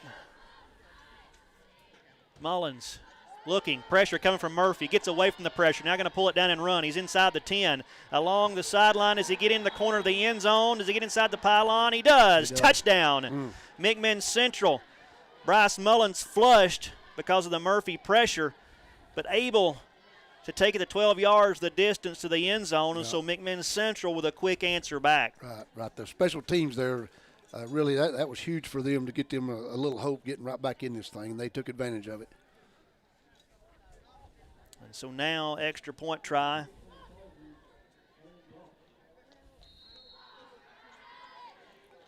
Aaron Brock.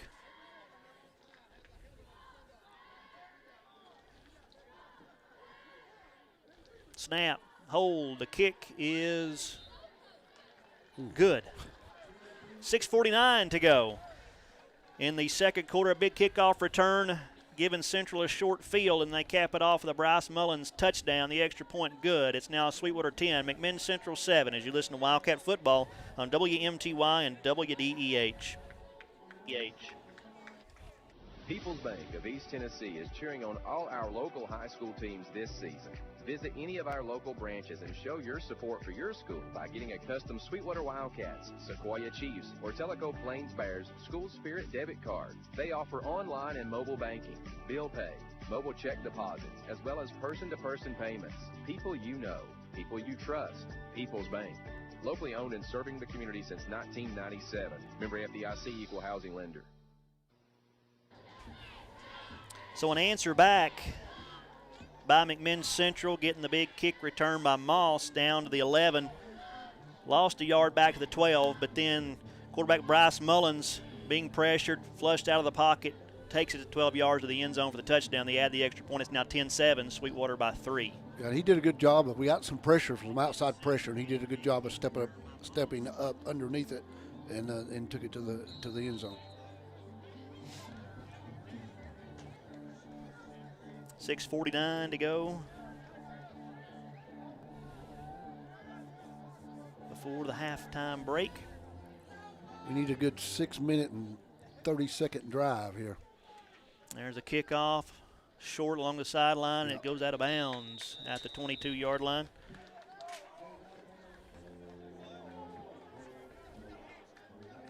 It's a two-play drive there for Central, capped off with that touchdown run by Mullins. Took 52 seconds off the clock. And now Sweetwater will get good field position. It's one of those things you're playing with fire. You know, they had 2 good returns before that previously. It's a penalty on the play. It's going to be the kickoff out of bounds. Yeah. And you can't live like that, giving up field position like that on special team.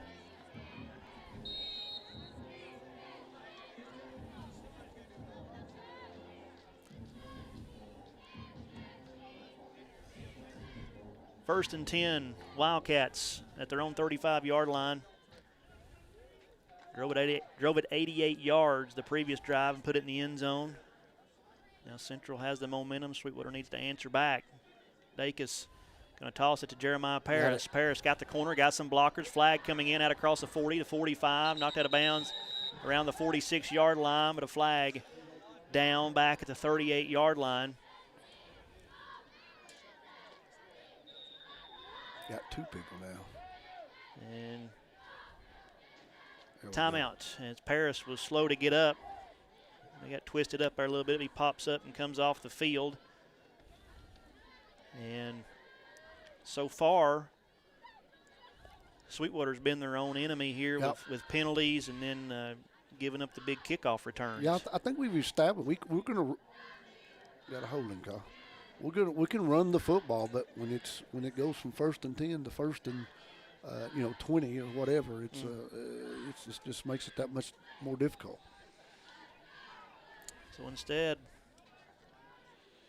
of having it out across the 40, you've got it 1st and 17, and that 10 yards from the spot of the foul. It'll be 1st and 17 for Sweetwater at their own 28-yard line. Dacus play fakes, rolls, looking to throw, and he is looking for Fitch, leaking out in the flat, and underthrows him incomplete. If he completes that, it's not going anywhere anyway. No, he did have, it looked like Murphy may have had on the tight end crossing route. It looks like he may have been open. 6:35 to go first half, 10-7, Sweetwater leads. Again, if the Wildcats can win the game today, they will lock up a playoff spot. Still have some work to do in order to lock up a home playoff game. Of course, Central, they're still very much in the playoff picture as well. It would get them closer to getting one of those playoff spots if they could win today. 2-back set. Kind of a busted play there. It looked like it handed off to Fitch, and Fitch is not going to get. He lost yardage on that play. For Central. He lost a yard, 74 on the play for the Chargers. Ailey, as that kind of looked funny, as looked like Dacus was looking for someone to hand off delayed, to. Yeah, it was a delayed handoff, and Central had the right call on. They brought some a run blitz pressure with their linebackers, and they ran right into it. So 3rd down, we'll call it 18, back at the 27-yard line for the Wildcats. Again, what this penalty done to you now? You're backed up, and your play calling changes at that point. It absolutely does. It makes it a lot more difficult. So 3rd and 18, and before the play, we've got a whistle and timeout on the field. Timeout, Sweetwater will take it with them. 5:45 to go first half. 10-7, Sweetwater leads back in 30 seconds. Your furry friend deserves the best. And at Sarah's Paw Paradise in Sweetwater, that's exactly what they'll get. From the basics like nail trims, baths, and brush outs to a full body makeover, Sarah's Paw Paradise does it all. And for a little extra fun, try a colorful dye job or sparkling tinsel to give your pup that extra flair. 1014 North Main Street in Sweetwater. Call 423-836-8639. Sarah's Paw Paradise, where every pet leaves looking and feeling their best. Sweetwater burning their 2nd timeout. They'll have one more. 5:45 to go, first half, leading 10-7. Sweetwater looking at a 3rd down and long at their own ball just outside their own 27-yard line. You want to be smart here. You don't want to force anything. Just the worst, you punt the ball and play defense. We don't need a turnover. 2 receivers set for the Wildcats. Play fake. Dacus rolls, being pressured. He's going to be sacked. Sacked back around the 15-yard line. Coming there making the big play, Bradley Mayfield for McMinn Central. It's a big sack.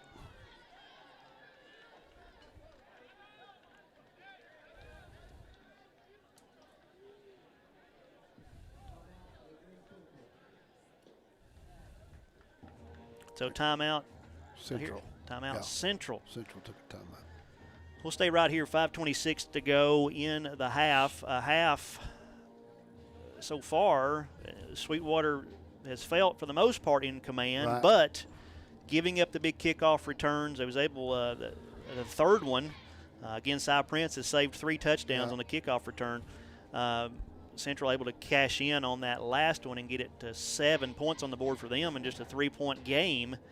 It doesn't feel like it should be that way. Right, and I'll tell you right now, it seems like Central has picked up a little momentum, and that's a real thing. And this will be a very important first punt.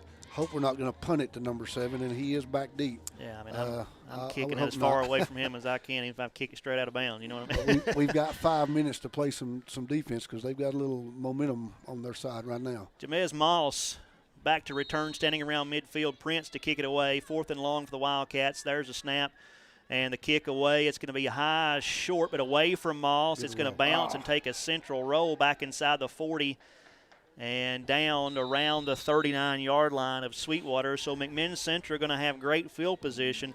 And after all that's happened in this first half, 5:17 to go in the second quarter, now the Chargers set up perfect to take the lead. They have to feel good about right now. I think maybe this whole situation, they come out a little, a little sluggish, and maybe they're getting their bearings about them. And, but I'll go back to that punt right there, and it's easy to sit up here and say I wouldn't do this and wouldn't do that. But that's what a kid like number 7 makes you do. When you try to punt it away from him, you may not punt it, you may shank it a little. So we just got to play defense right here. Instead of all out just kicking it, getting trying to place it. Now you're trying to place it, and that gets your mind in the game, don't it? Yeah. Oh, yeah. 1st and 10, McMinn Central at the Sweetwater 39-yard line. Pistol formation, handoff. Miller and Sweetwater's defense. That's Whaley.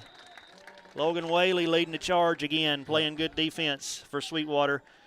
And Miller, not much on the carry, actually going to lose yardage, 2 yards back to the 41-yard line, 2nd down and 12. Yeah, linebackers are playing well for Sweetwater.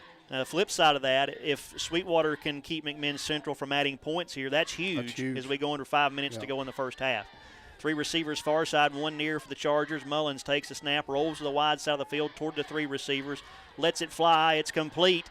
Down near the 25, inside the 25, now to the 22-yard line. That'll be a McMinn Central first down. On the reception there for the Chargers, Landon McInturf again. After that drop early, he's had 2 receptions, been big. And that was a good throw by the quarterback on the run, on the move. They sprint him out, and it wasn't bad coverage. He put that ball exactly where it had to be. First down and 10, now McMinn Central at the Sweetwater 22-yard line. 4:20 to go, second quarter. Sweetwater by 3, but McMinn Central on the move. Mullins high snap over his head. Back to the 35, and they fall on it. Does Central. No, they come loose. Did Sweetwater come away with it after that? They do. They do. Coming out of there, Dominic Yeomans. As it looked like Miller initially got on it, but he fell on it, and the ball squirted out around the 40, and I believe it was Yeomans that got the recovery. Big takeaway again for Sweetwater. Huge play right there for the defense. And an unforced error there for McMinn Central with a snap over the head. That's one of those things where the quarterback dove on it like he's supposed to, and sometimes when you fall on that thing, it just bounces you up and bounces right out from under you. That's what happened. So Sweetwater with a big takeaway will have it 1st and 10 at their own 39-yard line. Another change of momentum play. Dacus hands off Paris. Paris weaves his way into the second level of the Central defense, across midfield, down to the 45, and slides down around the 42-yard line as he went out earlier as he got rolled up on. And that he looked a little gimpy at the end of that play, but he's staying in the football game. Yeah, you got to tough through this thing and maybe get a new tape job at half and come on out here and finish this thing. Big run by Jeremiah Paris from the Sweetwater 39 down to the McMinn Central 42, 1st and 10. 3:40 to go, first half, 10-7. Wildcats lead with the football as they move into McMinn Central territory.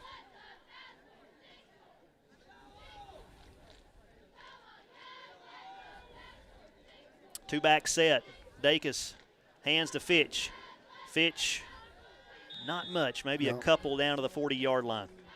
Think about this too, Brian. With 3 minutes left, you can get some points out of this drive. You get the ball coming out at halftime as well. So you can double dip right here. You certainly can.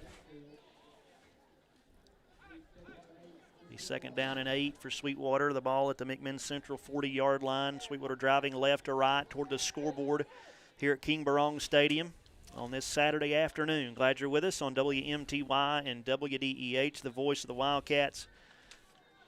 Appreciate Sweetwater fans and Charger fans alike listening and watching today. Two backs, handoff, Paris. Paris gingerly down to the 37-yard line, it looked like to me. Gain of 3. It'll bring up 3rd down and 5, 2.5 minutes.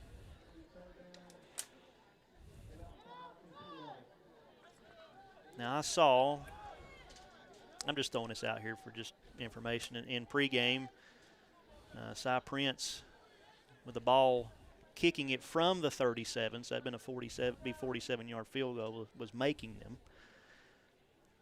So I'm not saying that's what's going to happen, just throwing that out there. Could be an option. Just throwing that out there. We'll find out here in a few minutes.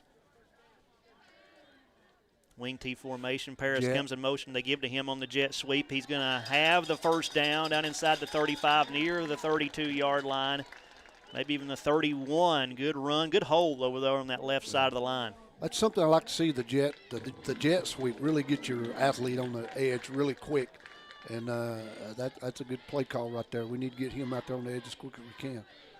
And so down to the 31 officially, 1st and 10 Wildcats.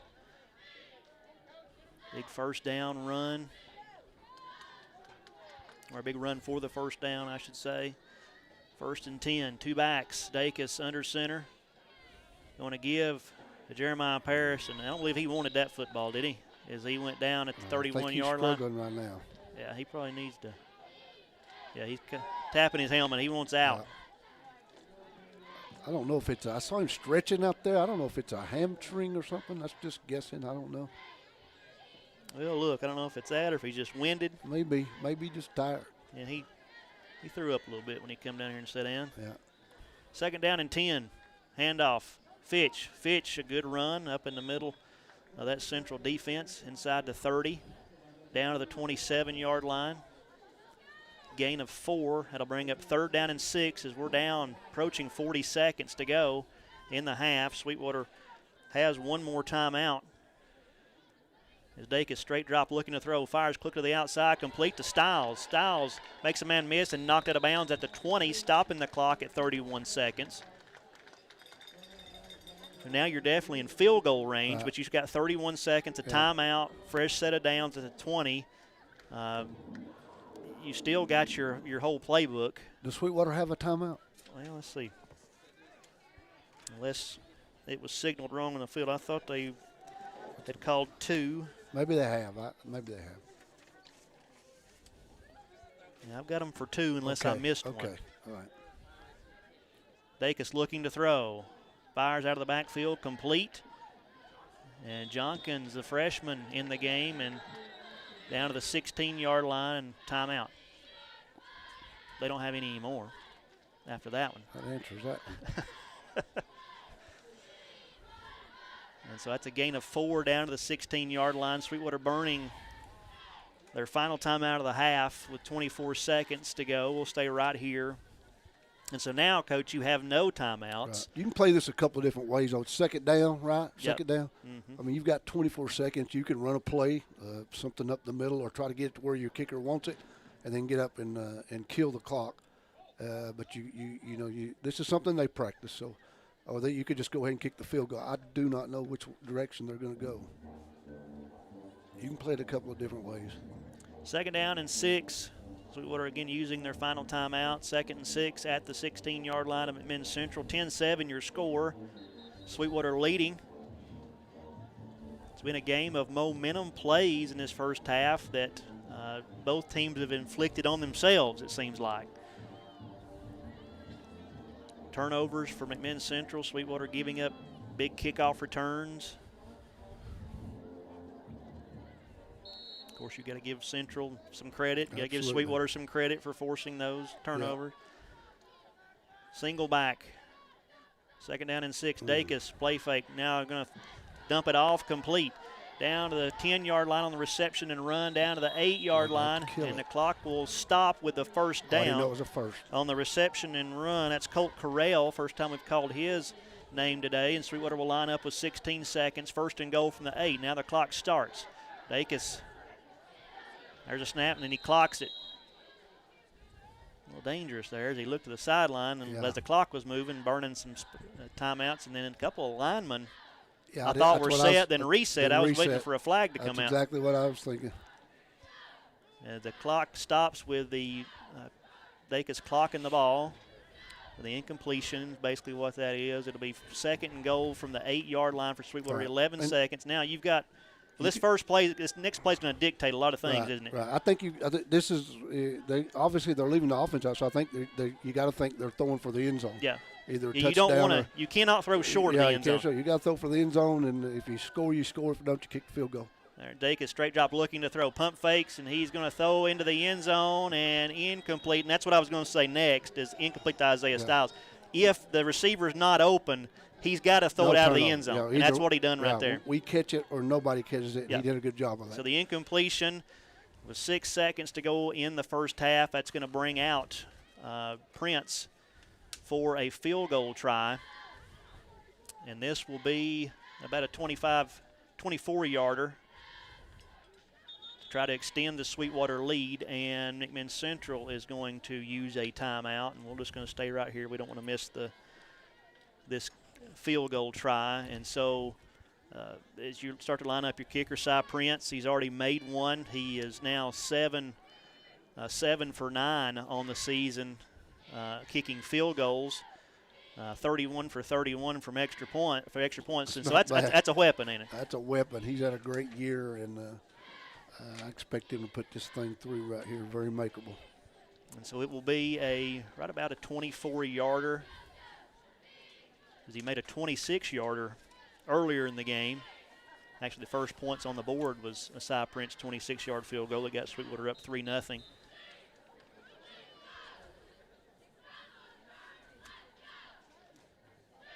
And here he is.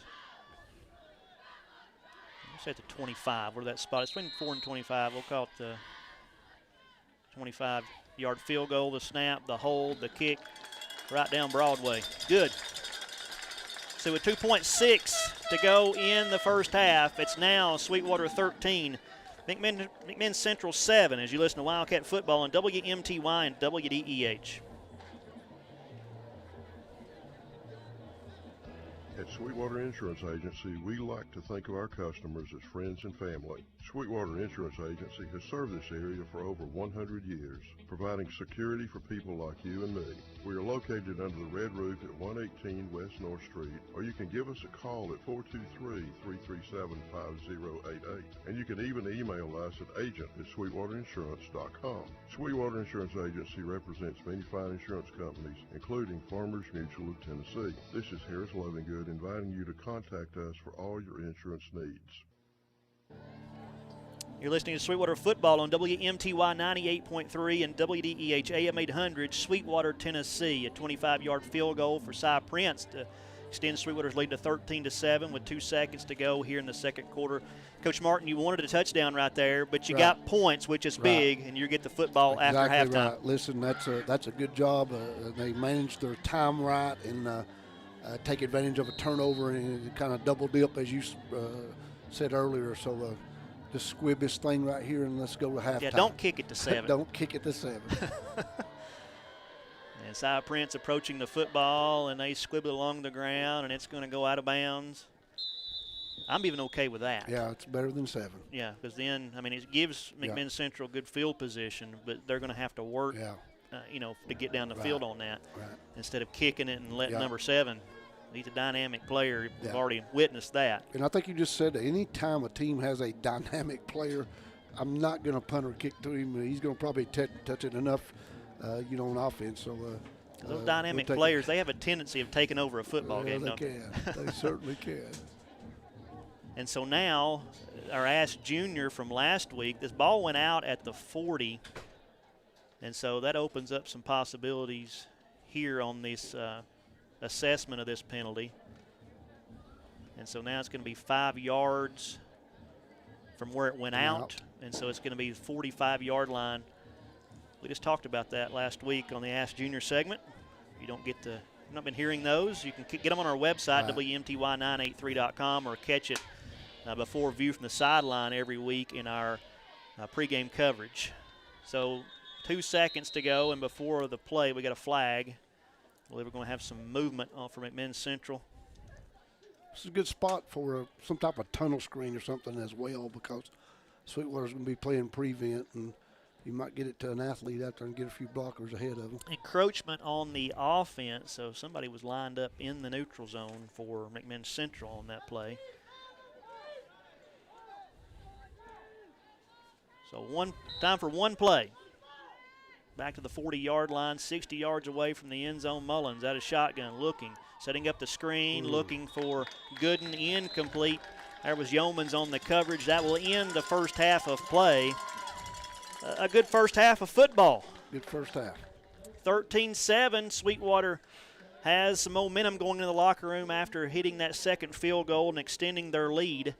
After 2 quarters of play, it's Sweetwater 13, McMinn Central 7, as you listen to Sweetwater football on WMTY 98.3 and WDEH AM 800. You can also listen online at WMTY983.com, and you can watch live video of the game on our YouTube channel. So search WMTY 983 on YouTube to find us there. 13-7, Sweetwater leads at the half. We're going to step away from a timeout. When we come back, it'll be the Napa Auto Parts halftime report, so stay with us. Have you experienced the difference a pair of quality sunglasses like Oakley, Ray-Ban, or Costa make? These sunglasses protect your eyes from harmful UV rays, and their clarity is unmatched as they eliminate unwanted glare and distortion. Come by Sweetwater Family Eye Care and check out our selection of Oakley, Ray-Ban, and Costa eyewear, available in prescription and non-prescription styles at Sweetwater Family Eye Care on Highway 68 in Sweetwater. Try us and see. Looking for good home cooking right here in Sweetwater? Come to Sweetwater Crossings. We're serving up hot breakfast and hearty lunches Monday through Friday, 6 a.m. to 2 p.m. Enjoy daily specials like smoked sausage and sauerkraut, cube steak and gravy, meatloaf, chicken livers, beef stew, country fried steak, plus fresh vegetables, soups, and homemade desserts. We've got pies and cobblers, just like Grandma made. Sweetwater Crossings, where friends meet and nobody leaves hungry.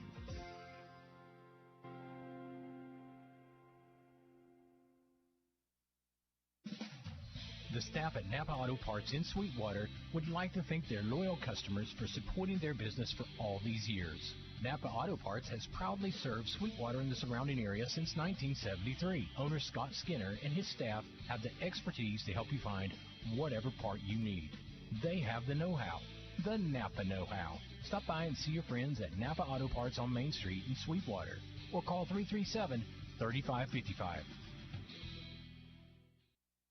We've got everything you need for building and remodeling. Valley Building Supply, like cabinets, flooring, electrical and plumbing.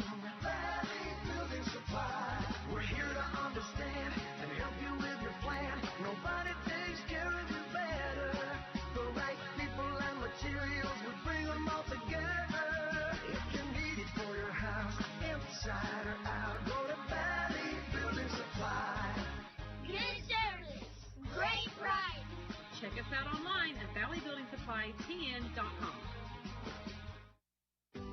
I'm Scott Wilson, principal broker and owner of Realty Executives Main Street in Sweetwater. We are the true area experts in real estate. Our knowledgeable team will assist you in selling or buying your next property. We provide hard work and attention to detail to make sure we deliver the results you're looking for. Contact Realty Executives Main Street today. We're located at 307 North Main Street, Sweetwater, or call 423-836-9494.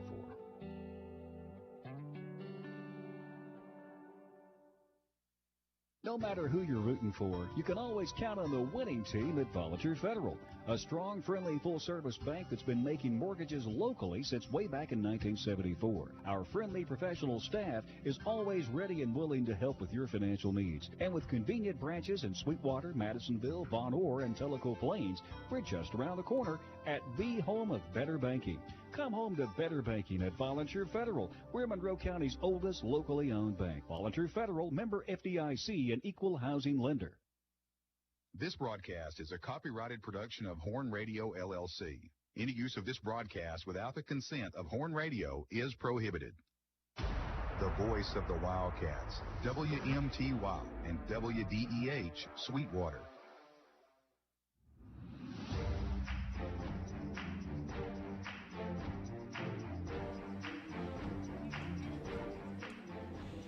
Napa Auto Parts halftime report, 13-7. Sweetwater leading here at the break on this Saturday afternoon. The scoring got started. 3:54 to go in the first quarter. Sweetwater 5 plays, 10 yards. Had set up good field position after an interception that was returned for a touchdown, but a block in the back negated the touchdown, but it still set Sweetwater up in good field position.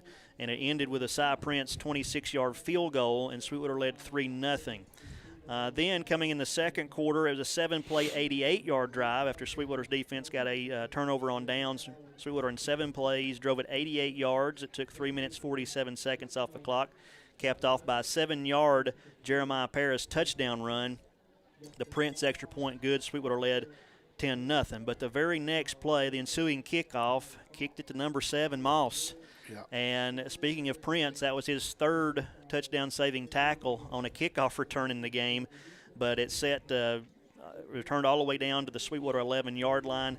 1 yard loss on the drive, but then it was Mullins, the quarterback, a 12-yard touchdown run, the extra point good, and it was 10-7. Sweetwater at that point. That come at 6:49 to go in the second quarter. And then Sweetwater took it 11 plays, 53 yards. That took 4 minutes off the clock, and it ended with a Cy Prince 25-yard field goal. And again, that coming after another Sweetwater takeaway because the Chargers had the football in good field position with a chance to take the lead. Right. But then Sweetwater got a takeaway again and got down and got the field goal to go up 13-7. And again, Sweetwater won the toss, deferred the second half, so now they'll get the football to start the third quarter. But here we are, Napa Auto Parts halftime report. Sweetwater 13-7. Coach, your assessment of that first half? Well, if you're in Sweetwater's locker room right now, you're saying we've got to cut out the penalties. That just and don't kick it to number 7. And I was getting ready to get there. And let's make Central drive the field on us. Without giving up the special teams where they, they start inside our 50 or whatever. And this is no shot at Central, but right now they've shown they can't drive the field. They drove it, but we held them, the first long drive that they had. So let's make them earn it, I guess, and don't give them short fields and continue to keep our ground game going. And I expect them maybe to throw it a little bit more than they did the first half. We've stunned their run game pretty good, and we might have to make an adjustment there or two, but it'll be an interesting ball game in the second half. What's interesting about that is early in the season, Cy Prince was predominantly kicking touchbacks on kickoffs, right. And me and Coach Bunch talked about this a couple of weeks ago, that he started putting more height on his kickoffs, but it's actually helped the Wildcats in the last couple ball games because their coverage team has got down there and not allowed them to get it returned to the 20-yard line. Right. Today, hey, why don't you kick it in the end zone? Is maybe what, and I wasn't joking before the quarter ended, be better off to tell him to kick it straight out of bounds. I agree. Yeah. I've always been a believer in don't give an athlete an extra opportunity. Whether you punt it or kick it or whatever. And so I just keep it away from 7 any way I could. 13-7 Sweetwater leads here at the half here at King Barong Stadium, now joined by the Vice Principal and Athletics Director at Sweetwater High School, Caleb Norwood, and coach a Saturday game. And I know we hate the circumstances, and we talked in the pregame about this game being today. And I know when you got that call, the attitude was give Central whatever they want. We're going to do whatever they want as far as how this game needs to happen. Yeah, absolutely. And the first thing I want to say is we want to give our condolences to the Gooden family and the McMinn County schools community. Can't imagine what they're going through. And football was kind of secondary once they sent the request over to move the game. We just needed to figure out how to do it and what was the best way to do it. And of course, there's a lot that goes into that when you've got Hall of Fame scheduled for a Friday night. You've got a service over here today in our gymnasium. So a lot of things go into that decision. Officials, getting those guys moved. And, a lot of people, they want to watch the Vols tonight and they want to watch their favorite college teams throughout the day. So finding an available slot for everyone's a difficult task. It probably hurt our gate a little bit today, but it's well worth it to accommodate that request. Well, and then we talked on the phone the other night. The Sweetwater people, considering everything in the situation, are more than happy to be inconvenienced to do what the opposing team in this situation needs done. So, yeah, absolutely.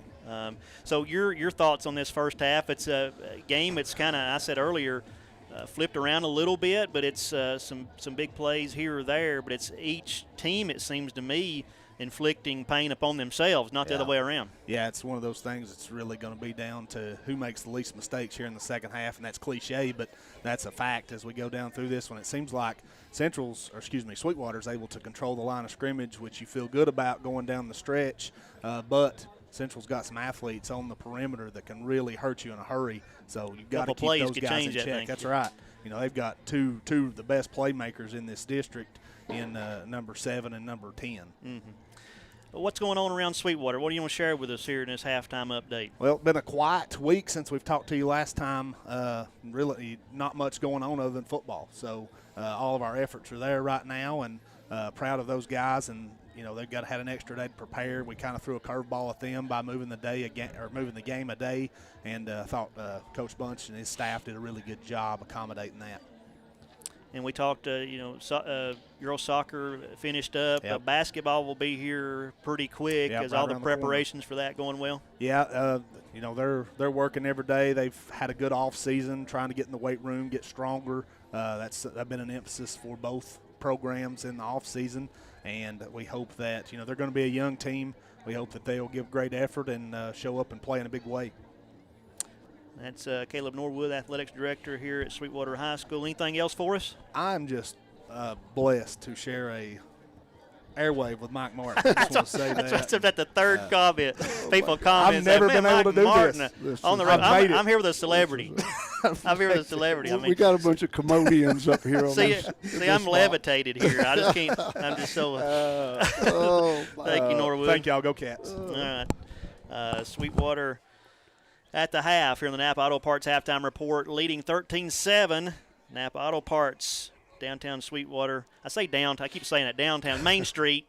You know where it's at. Everybody knows where Napa is in Sweetwater, don't they, Mike? Surely. Absolutely. Scott Skinner and his crew, just incredible. Go by and see them if you're looking for a part or something. Change your oil, whatever it needs to be. Napa Auto Parts, Main Street in Sweetwater. 13-7, Sweetwater leads McMinn Central. We're going to step away for another timeout. When we come back, we'll have halftime stats, and we'll update you on scores from last night here on the Napa Auto Parts halftime report. Back after this.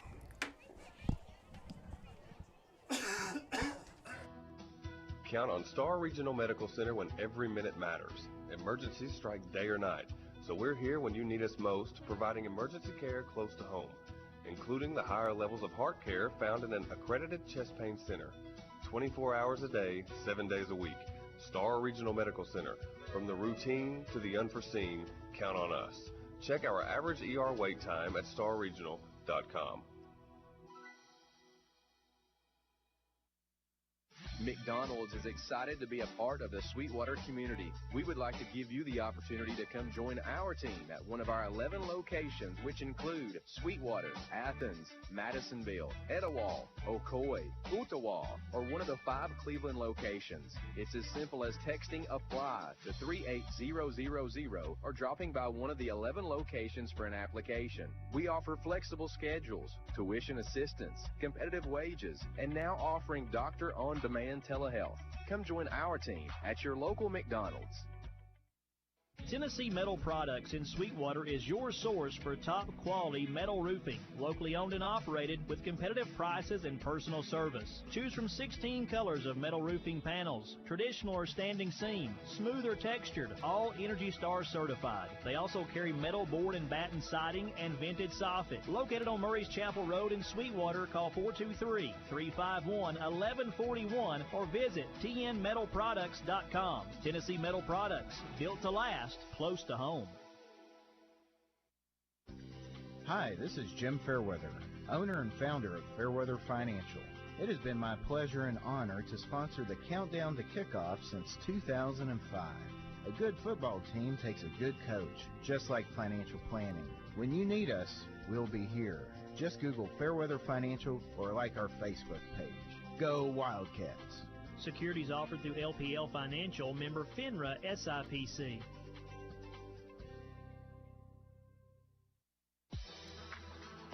Jackie Jones Ford in Sweetwater makes service simple. Got a recall? Our mobile service team comes to you. Just call Caleb at 423-337-5066 to schedule. Need regular service? We'll pick up and deliver your vehicle. No hassle, no waiting around. We do it all and keep you updated every step of the way. Convenience, reliability, and service you can count on. That's Jackie Jones Ford of Sweetwater.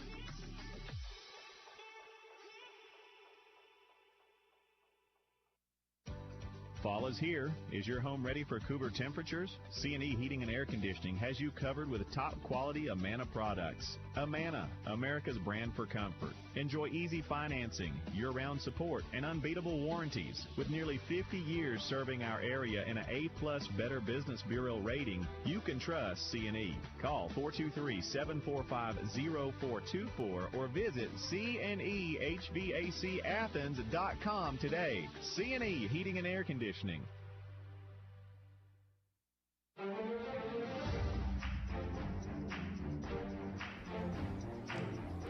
Napa Auto Parts halftime report, 13-7 Wildcats lead here at home over the McMinn Central Chargers, an important Region 2-3A matchup. If Sweetwater can get the win today, they clinch a playoff spot and then still very much in the hunt, get a win.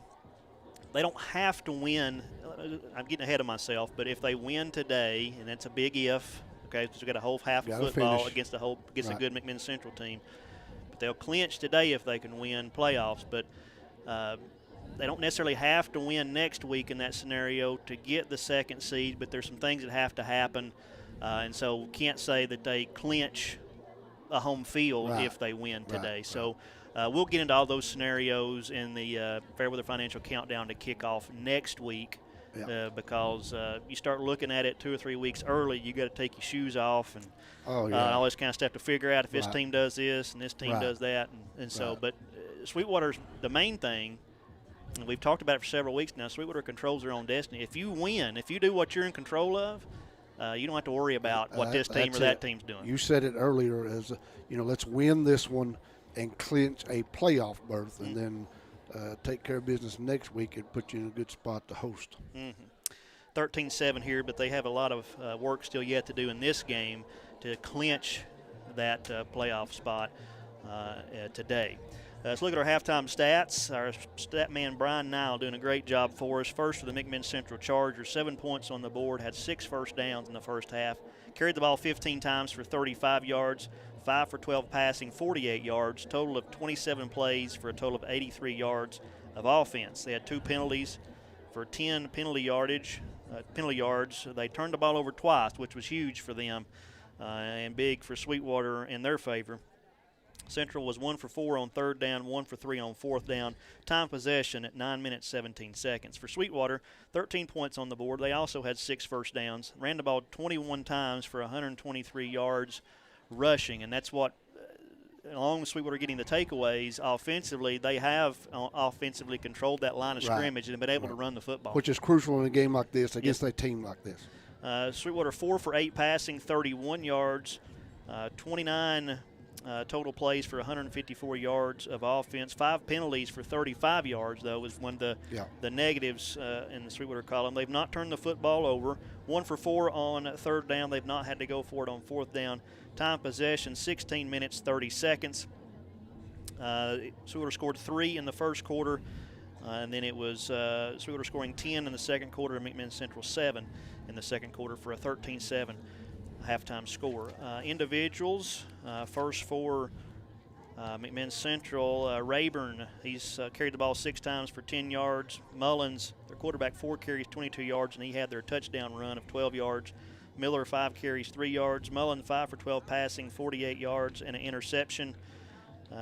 Receiving Gooden, 3 receptions, 14 yards. McInturf, 2 receptions, 34 yards. For Sweetwater, Fitch, 9 carries, 78 yards. He needed 36 yards coming into the game to eclipse the 1,000-yard mark for the season. He's done that.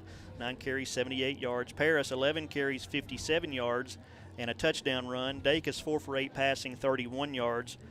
Receiving, Murphy, 1 reception, 12 yards. Stiles, 1 reception, 7 yards. Jonkins, 1 reception, 4 yards. Corral, 1 reception, 8 yards. That's our halftime stats. Brian Nile doing a good job for us on the halftime stats. And so, again, Sweetwater, the running game right now and the takeaways, the difference for them. Right. We've taken care of the football, and that's crucial, too, and control the clock. And I think you want to see more of that. I know Coach Bunch will want to see more of that the second half.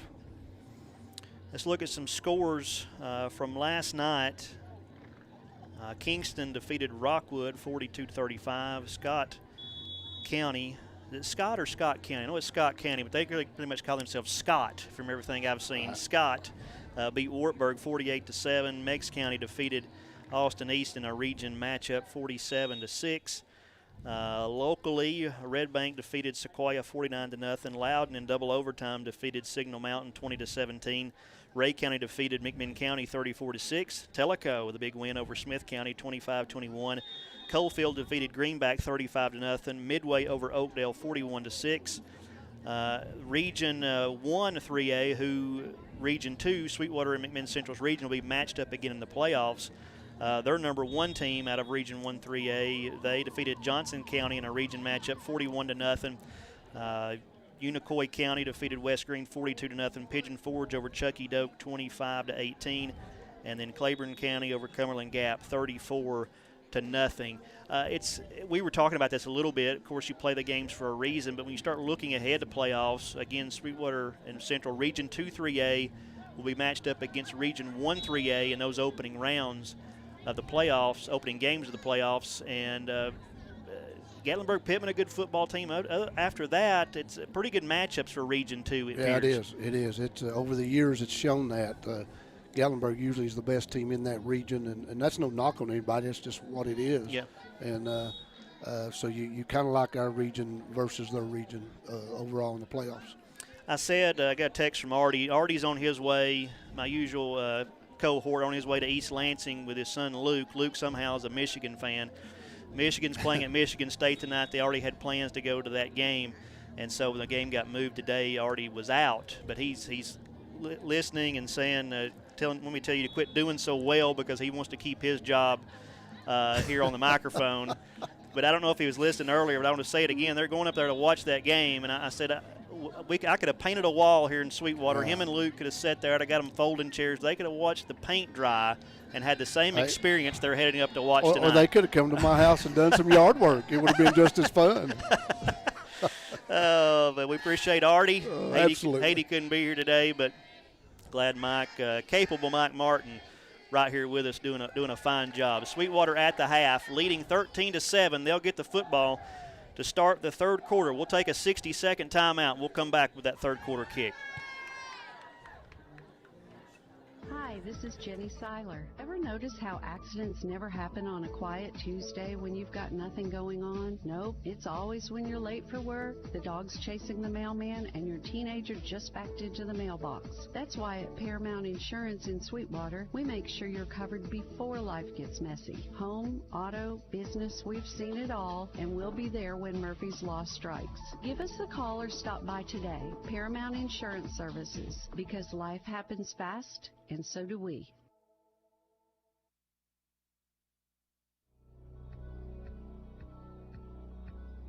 Hey, Sweetwater, it's Dominic from Domino's, and it's time! It's football time in Tennessee! We're back once again and proud to be the sponsor of the player of the game of the mighty Wildcats.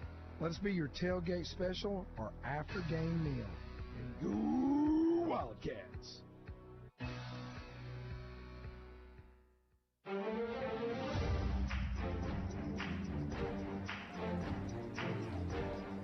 (13-7) your score here at King Barong Stadium, Carter Field, Sweetwater High School. Sweetwater leading McMinn Central in this region, important Region 2-3A matchup. Sweetwater won the toss to start the game, deferred to the second half, and so that means McMinn Central will kick off to Sweetwater to start this third quarter. It'd be big for the Wildcats if they could add points on this drive.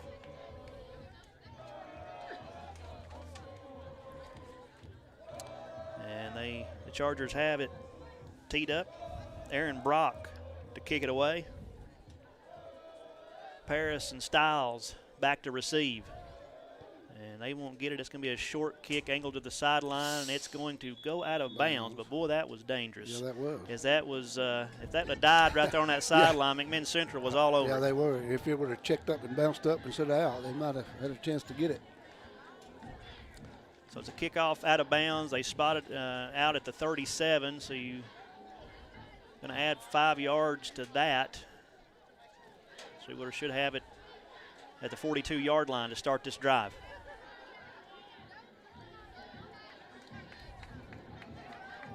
So big here. Again, Sweetwater, 123 yards rushing at the half. I don't know why you do anything else but run the football right here. Let's see how Jeremiah comes out this half. He's out there, a little gimped up in that first half. Fitch gets the handoff, but there McMinn Central was ready for that and dumps that for a yard loss back to the 41-yard line, second down and 11. I think Central, obviously, they're going to focus more on the run game and try to stop. So maybe we can get a play action here in a little while, a big play in the passing game as well. Ailey on the tackle, having a big game here for Central. We've called his name a few times. Nathan Ailey. He's had a good game. Second down and 11. Sweetwater driving left to right toward the scoreboard. Two-back set. Dacus under center, takes the snap, hands to Jeremiah Paris. Paris trying to find a hole, but there's not one there. And so Sweetwater moving backwards on that from that McMinn Central defense. Another yard loss. Ailey may have been there again. Yeah, I think we can see what McMinn Central talked about at halftime. Yep. You know, we're going to focus on the run and take our chances with the pass. So we may have to start doing some play action on the early downs, so it's just not so obvious. You know, I don't know if we'll pass it here or not, but it is definitely a passing down. Well, it's 3rd and 12 for Sweetwater at their own 40-yard line. Ball in the center of the field, just underway here in the third quarter. As Sweetwater comes to the line. Two backs. Fitch, Paris. Paris comes in motion. They fake to him. That's a busted play. Dacus is going to have to pull it down, just kind of run with it, and a flag coming in as Dacus run out of bounds for lost yardage back around the 38-yard line. Looked like he was expecting to hand off to Paris. Paris wasn't looking for the football, so busted play. Flag at the 35-yard line. This is not the way you wanted your offense to come out after halftime. Holding. Sure, that penalty will be declined. Bring up 4th down. I think it looked like they were trying to run the jet sweep. I don't know if we didn't get the snap was off, the timing was off a little, we just didn't get the handoff. So a penalty be declined on the holding, and it'll be 3rd down and long. And spot it back at the 36-yard line. So Prince in to punt, Moss back to return. There's a snap, and they kicked it to him. Moss going to get it to the 26-yard line. He's to the 30, 35. He's to the 40. He is to the 44-yard line. Decent return, and Central has the football here with a chance to drive down and take the lead. I'm surprised they punted to him right there. And again, like you said, may have been not supposed to, and the way the ball bounced off the punter's foot here in high school. And listen, I've coached before where, sometimes you say, hey, I'm not scared of you, but I've probably been burnt too many times on that one, so I just don't kick it to them. So they spot him just inside the 45-yard line, and that's where McMinn Central back on offense. Here for the first time in this half, in this 3rd quarter, 1st and 10 at their own 45-yard line. Mullins looking to throw, being pressured, and he is going to be hit, and he's going to be sacked. Sacked back at the 38-yard line on the play there for the Wildcats. Number 56, Aiden Pensley.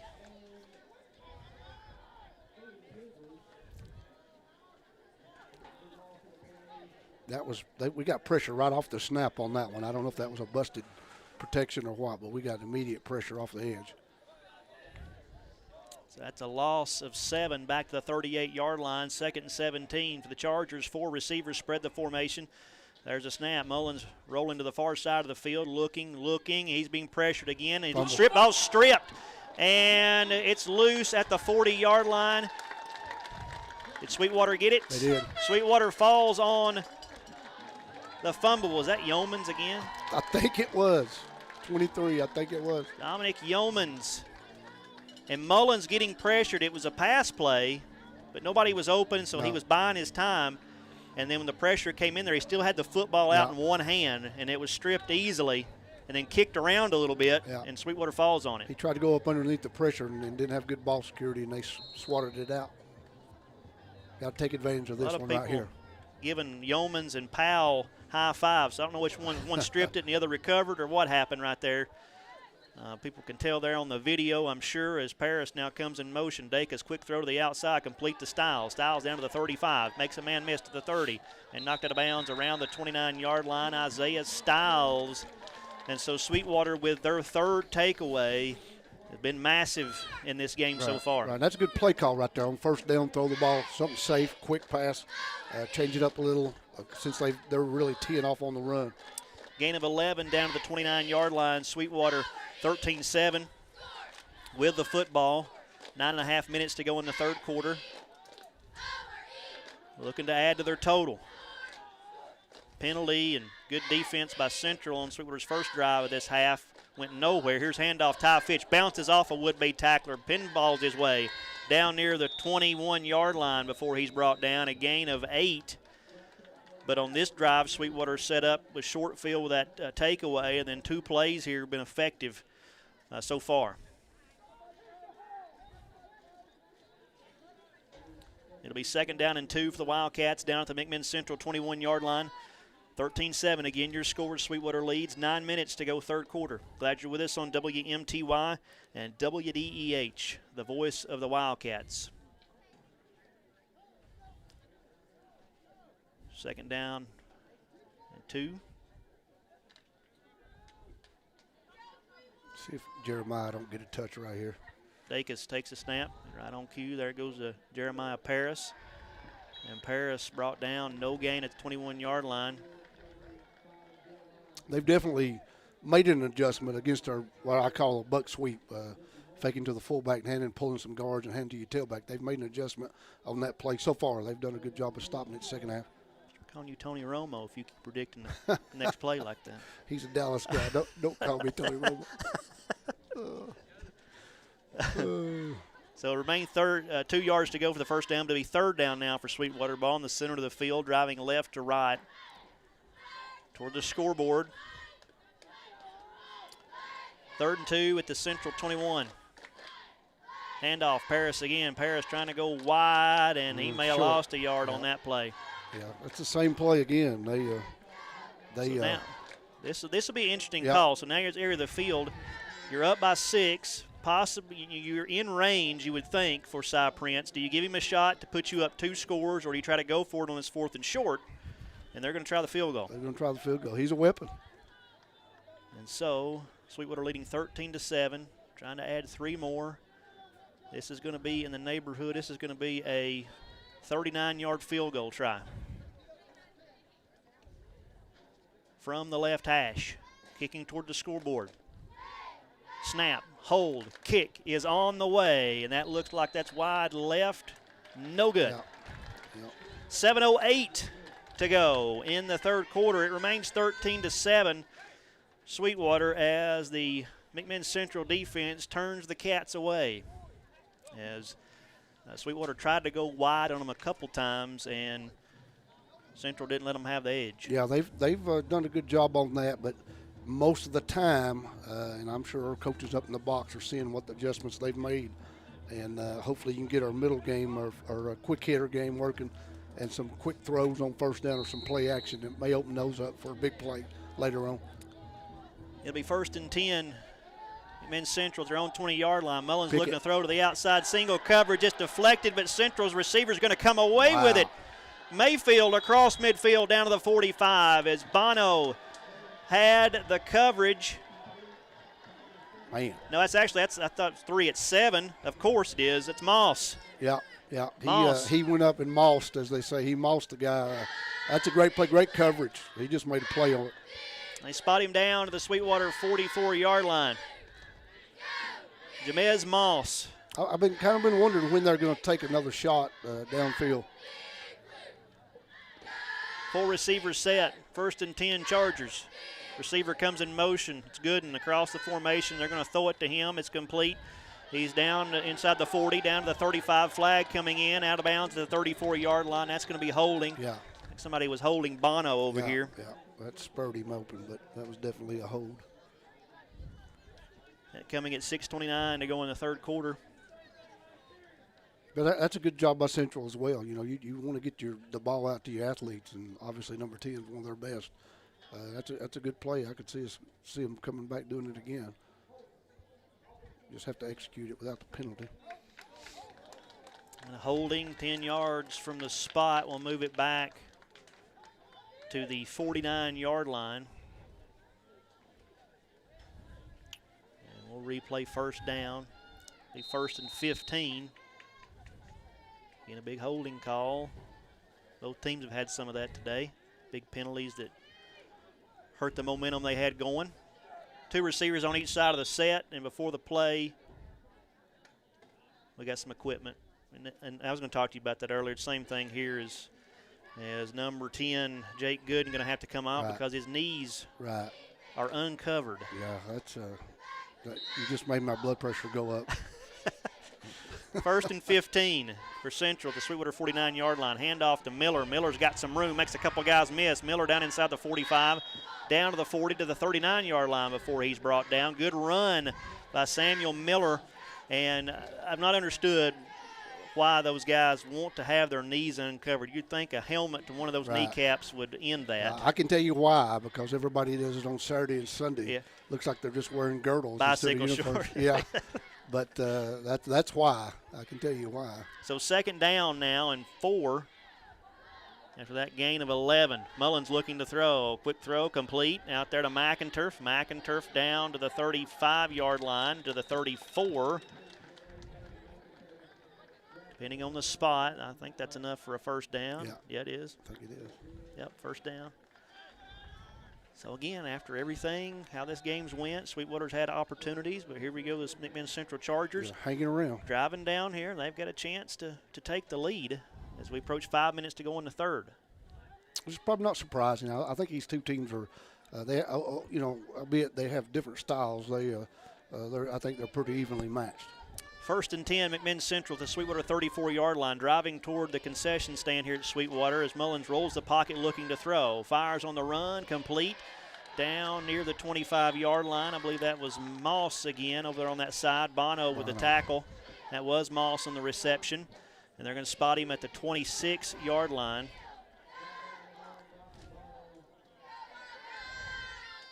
Gain of 8, 2nd and 2 upcoming. What's been Central's problem is getting down here and turning the football over. Not finishing it, so. 2nd down and 2. Down to the Sweetwater 26-yard line. Pistol formation. Handoff. And getting inside the 25, near the 23. Murphy. Landon Murphy on the tackle, on the carry. Hunter Rayburn for the Chargers. That'll be a fresh set of downs for McMinn Central. I heard that one up here. That was a big lick, too, by Murphy. Down to 4 minutes to go in the third quarter. 13-7, Sweetwater leads in this important Region 2-3A matchup.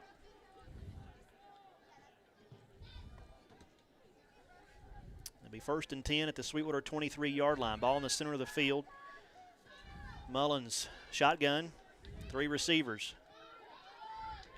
Kind of delayed handoff there to Miller, and Sweetwater's defense 54. All over it. Logan Whaley.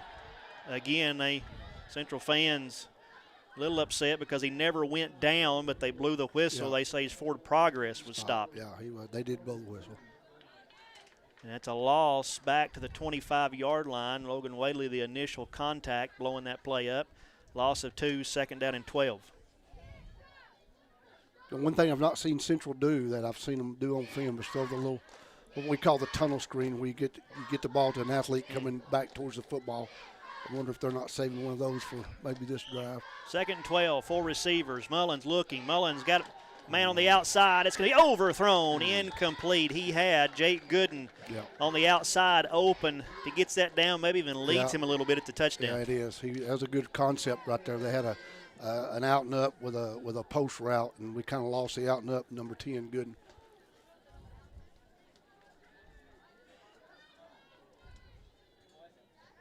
The 3rd down and 12 for McMinn Central at the Sweetwater 25-yard line. 13-7, Wildcats lead. 2:58 to go in the third quarter.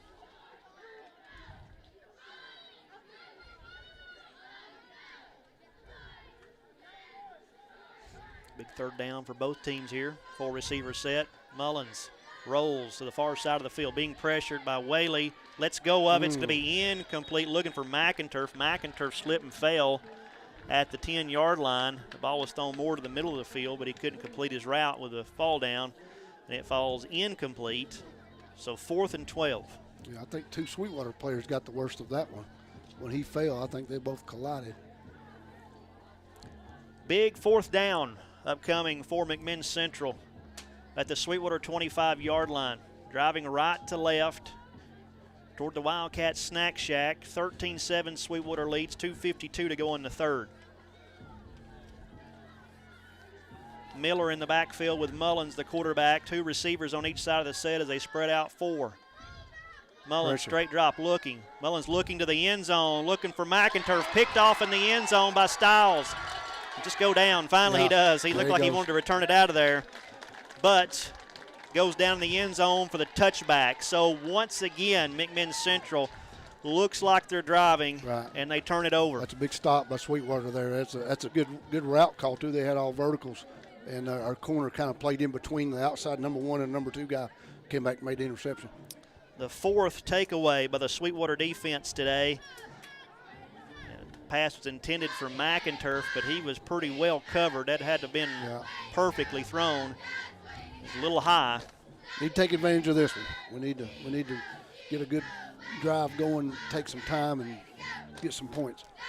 Yeah, he's going to feel the longer that Sweetwater keeps it just a 1-score lead, that Moss or somebody for Central is going to hit something. You're right. 1st down and 10 for Sweetwater. Here comes a toss to Jeremiah Paris. At their own 20-yard line, Paris, he's hit low. He lost the football. The ball is loose. Did they say forward progress was stopped? They're going to say McMinn Central. McMinn Central recovers the fumble. The ball come free as they had Paris stood up, had a couple guys on him. The 3rd Charger come in and laid a shot. The ball come free, and Central recovers it.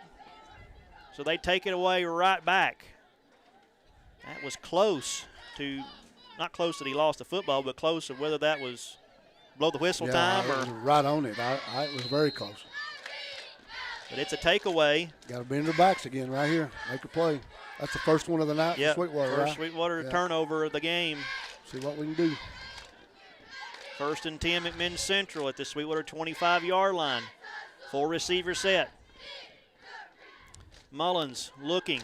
There's that tunnel screen, and it was overthrown, nearly intercepted out there by Correll.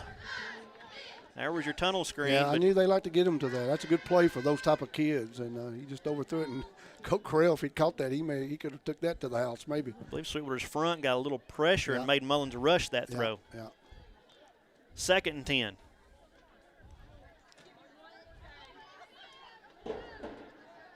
Three receiver bunch to the far side for McMinn Central. One receiver near, it's Moss. And they're going to toss it to Miller, the running back, and he cuts back. Good cut back and finds some room inside the 20, down to the 15, and down near the 11 before he's tackled by Gus Campbell. On the carry, Samuel Miller for the Chargers, 1st down.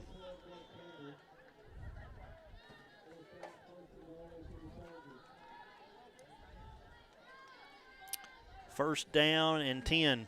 They can get a fresh set of downs at the 1-yard line, so we're not at 1st and goal. We're down to 2 minutes to go in the 3rd. Sweetwater 13-7, but here comes McMinn Central. Handoff, Rayburn trying to go right side. There's Landon Murphy on the tackle, and that play lost yardage back to the 12-yard line. That was slow. I just looked slow on everything there.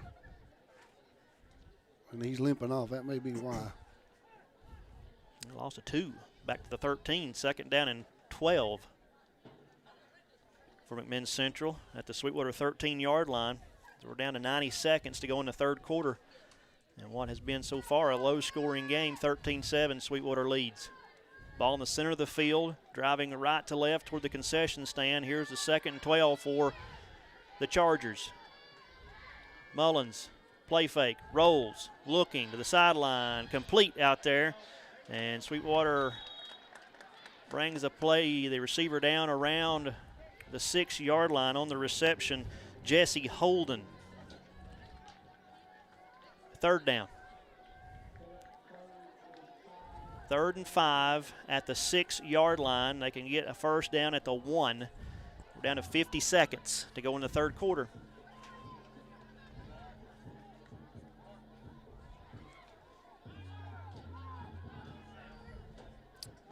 Chargers have 3 receivers. Miller in the backfield with Mullins. Miller gets the handoff up the middle, untouched. He lost the football at the goal line, though. Did he break the plane? Then a flag coming in also. I think they called it a touchdown. Did they call it a touchdown? Yeah. He took a shot right at the goal line, lost the football, but they'd already say he broke the plane, but there's a flag down at the 6-yard line that I believe will negate that touchdown. Holding. Man. Oh, man. That had all kinds of things wrong with it.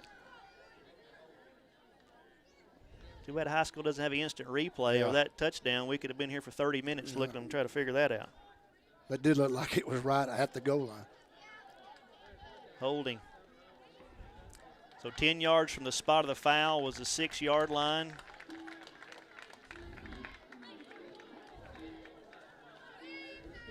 Well, evidently it wasn't where they threw the flag.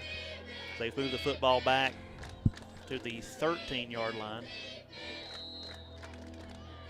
And then we've got timeout. Timeout on the field. McMinn Central, 31 seconds to go in the 3rd quarter, 13-7. Wildcats lead. We're back in 30 seconds. Are you looking for a new healthcare provider close to home? Choda Community Health Services is excited to announce 3 new primary care providers right here in Monroe County. Dr. William Davies and nurse practitioners Kara Collier and Era Ford are all accepting new patients in our Madisonville office. Please call 423-442-2622 to schedule an appointment today. McMinn Central using a timeout. Got a 2nd down.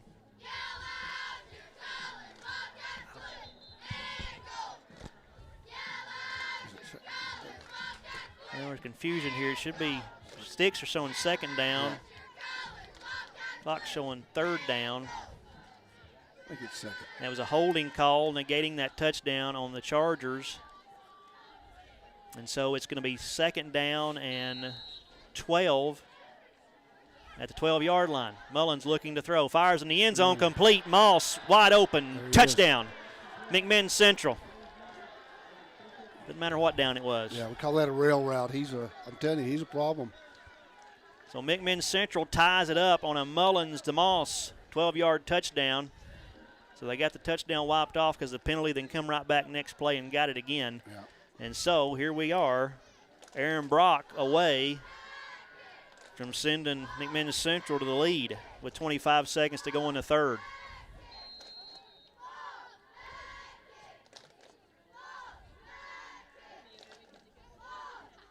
Snap, hold, the kick is up. Looks good, it is good. McMinn Central leads 14-13 with 25 seconds to go in the third quarter. Mullins to Moss. And the Brock extra point. Chargers 14, Sweetwater 13 as you listen to Wildcat Football on WMTY and WDEH.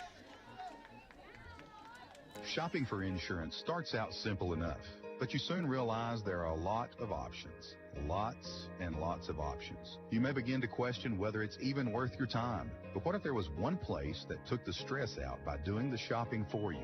This isn't too good to be true. Get your free quote started today at valleyinsuranceservice.com. We are waiting to serve you, just like we have been for over 40 years. We shop, you save time and money. Valley Insurance. Live life protected. Sweetwater's defense got the takeaway, but then turned right around. Sweetwater's offense fumbled it right back to McMinn Central at the 25-yard line. 5 plays later, 25 yards. It was Mullins to Moss, 12-yard touchdown. And the extra point's good, and McMinn Central to the lead. And even at that, Central had a touchdown, wiped off due to a penalty, but come right back next play with the touchdown. And so here we are, McMinn Central with the first lead of the game. And that's what we were talking. And Sweetwater had opportunities to extend the lead, could not get it done. And now McMinn Central leads 14-13. There's the kickoff, and that's going to go out of bounds. Yep. And so Sweetwater will have good field position to start this next drive. And it kind of feels like, even though it's not necessarily true, but I feel like Sweetwater has to have something right here. You want to forget what's happened the first of the second half and put it behind you and kind of start over right here. Hopefully we figured out the run game issues and what McMinn Central's doing, and it wouldn't surprise me to play action, or it's easy for me to say that, but maybe try to get Ty Fitch a little involved here. You got to feel McMinn Central defense is sitting on run. Yes. And a play action if you had time for your quarterback Dacus. Just make good decision. I think you'd have something open down the field, but we'll see. 1st and 10, Sweetwater at their own 35-yard line, now trailing in the football game, 14-13. Handoff, Ty Fitch, and Fitch, good run, keeps dragging and turning those legs and gets out across the 40 to the 41-yard line, gain of 6 on first down. I'd take 6 every play. That should be the final play of the third quarter here on this Saturday afternoon. Glad you're with us on WMTY and WDEH. We've got a good one here at King Barong Stadium. McMinn Central's just now gained the lead. They lead Sweetwater 14-13. Anybody's ball game. Playoff implications as we head to the fourth quarter as you listen to Wildcat Football on WMTY and WDEH. What makes Sweetwater Hospital Association a place you would choose for your family? Their doctors provide specialized, high-quality care that is second to none in the area. The nurses are everyday heroes meeting the needs of their patients. Their staff is made up of local friends and neighbors who go the extra mile to ensure you have the best care. Experience the difference at Sweetwater Hospital Association, 304 Wright Street in Sweetwater, or online at sweetwaterhospital.org. Your health is our mission. Sweetwater sure knows how to do Halloween, and we're inviting you to Historic Halloween in downtown Sweetwater on October 31st from 5 to 8 p.m. at our Sweetwater Depot. Come on out for candy stations, dance parties, vendors, trunk or treat, and so much more. Put on your best costume and let's dance the night away. The voice of the Wildcats, WMTY and WDEH Sweetwater. Start of the fourth quarter, McMinn Central 14, Sweetwater 13. Sweetwater second down and 4 at their own 41-yard line. Handoff, Ty Fitch hit at the line of scrimmage, but spins his way out near the 43, 44-yard line. We'll see where they spot him. About a yard and a half short of a first down. 3rd and a long 1 upcoming for Sweetwater. Give him actually the full 44-yard line, so right at 3rd down and 1. Swapped into the field, now driving right to left are the Wildcats toward the concession stand here. 3rd and 1. Fitch gets the handoff. Fitch has the first down. And out to the 48, 49-yard line before he's brought down. Big first down, move the chains. Sidestep that would-be tackler. Yeah, I thought he was going to get hit in the backfield. Yeah.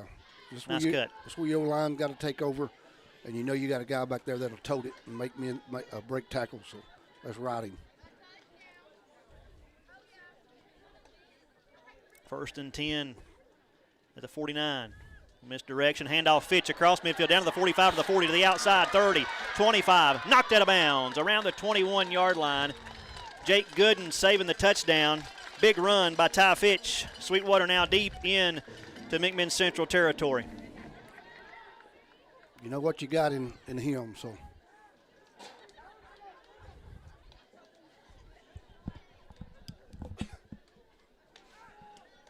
Sweetwater from the left hash, 1st and 10 at the McMinn Central 21-yard line.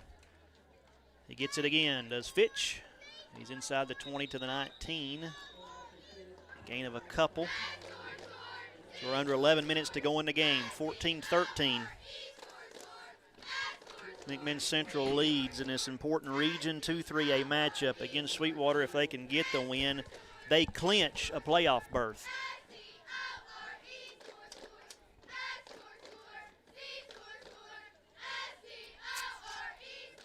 Second down and 8 at the Charger 19-yard line.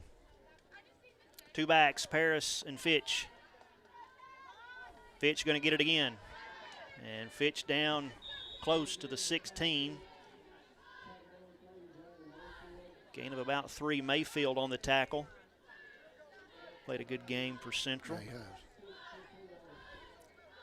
has. The 3rd down and 6. As they spotted at the 17-yard line. 3rd down and 6. Handoff, Jeremiah Paris. Paris trying to weave his way through that Charger defense, and he gets down near the 15-yard line. A gain of a couple. That's going to bring up 4th down. And we expect to see Cy Prince coming out here. He's 2 for 3 today on field goals and can give Sweetwater the lead here back from the left hash.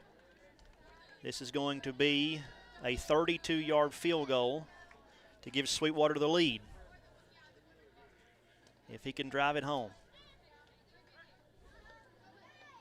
Snap, hold, the kick is on the way.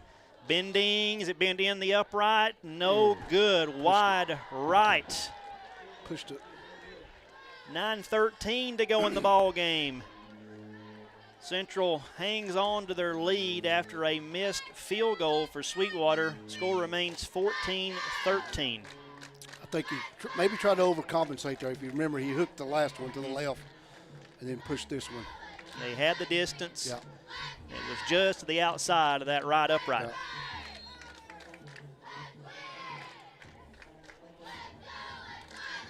So McMinn Central goes back on offense.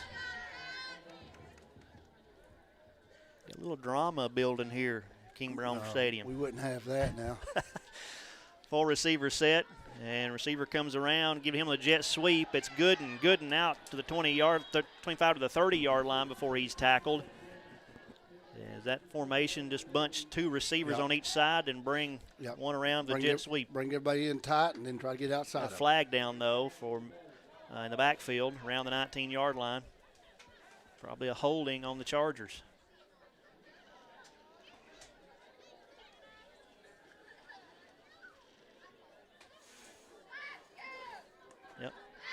Just felt like this whole game, both teams have went out of their way to keep the other team in it. Yeah, they have. It's a turnover or a penalty. It just makes it so difficult to overcome mistakes like this. So a 10-yard penalty from the previous spot. It'll be 1st and 20. McMinn Central at their own 10-yard line. And they snapped it before the referee wound the clock ready for play. And so we'll line it back up. 9:05 to go. 14-13, McMinn Central leads here at Sweetwater High School.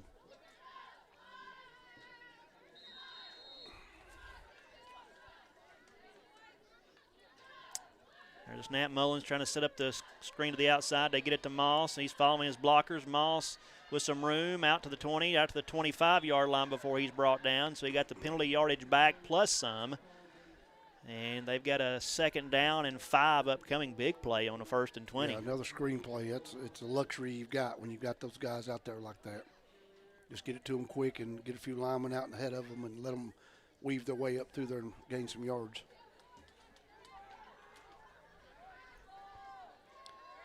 Second down and 5 for the Chargers at their own 25-yard line, leading by 1 here in the 4th quarter.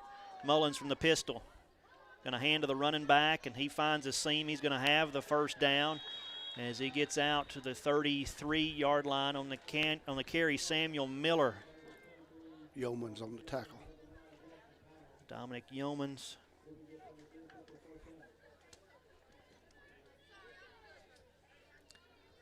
Important in the next couple minutes for both teams as we get down to 8 minutes to go in the game. 14-13, McMinn Central leads. They have the football. 1st and 10 at their own 33-yard line. Shotgun 3-receiver set. Gooden comes in motion across the formation from the slot. They hand off to Miller, and Miller's hit in the hole but falls forward for a few yards on the tackle, Jackson Powell. Yeah. And Miller going to get to the 36-yard line, gain of 3. That was a good job by Jackson. That was an RPO. He could have pulled it and thrown it to the jet guy, and Jackson did his assignment and made the play. 2nd and 7 for the Chargers. They spot him at the 37-yard line. 2nd and 7. 3-receiver set. Mullins play fake, rolls, being pressured by Yeomans and dumps it off. Complete to the 40-yard line, to the 45, out to the 48-yard line. Going to be a 1st down for McMinn Central before Jesse Holden's brought down. Fresh set of downs. That's a good job on play action for McMinn Central. It makes it tough when they get a few running plays going and you play action off of it. 1st and 10. McMinn Central at their own 49-yard line, driving left to right toward the scoreboard. This next down will be from the left hash as we're under 7 minutes to go in the game. Mullins takes a snap. Handoff. And nothing much doing. Maybe a yard on that carry by Hunter Rayburn. Yeah, we blitzed right into that one.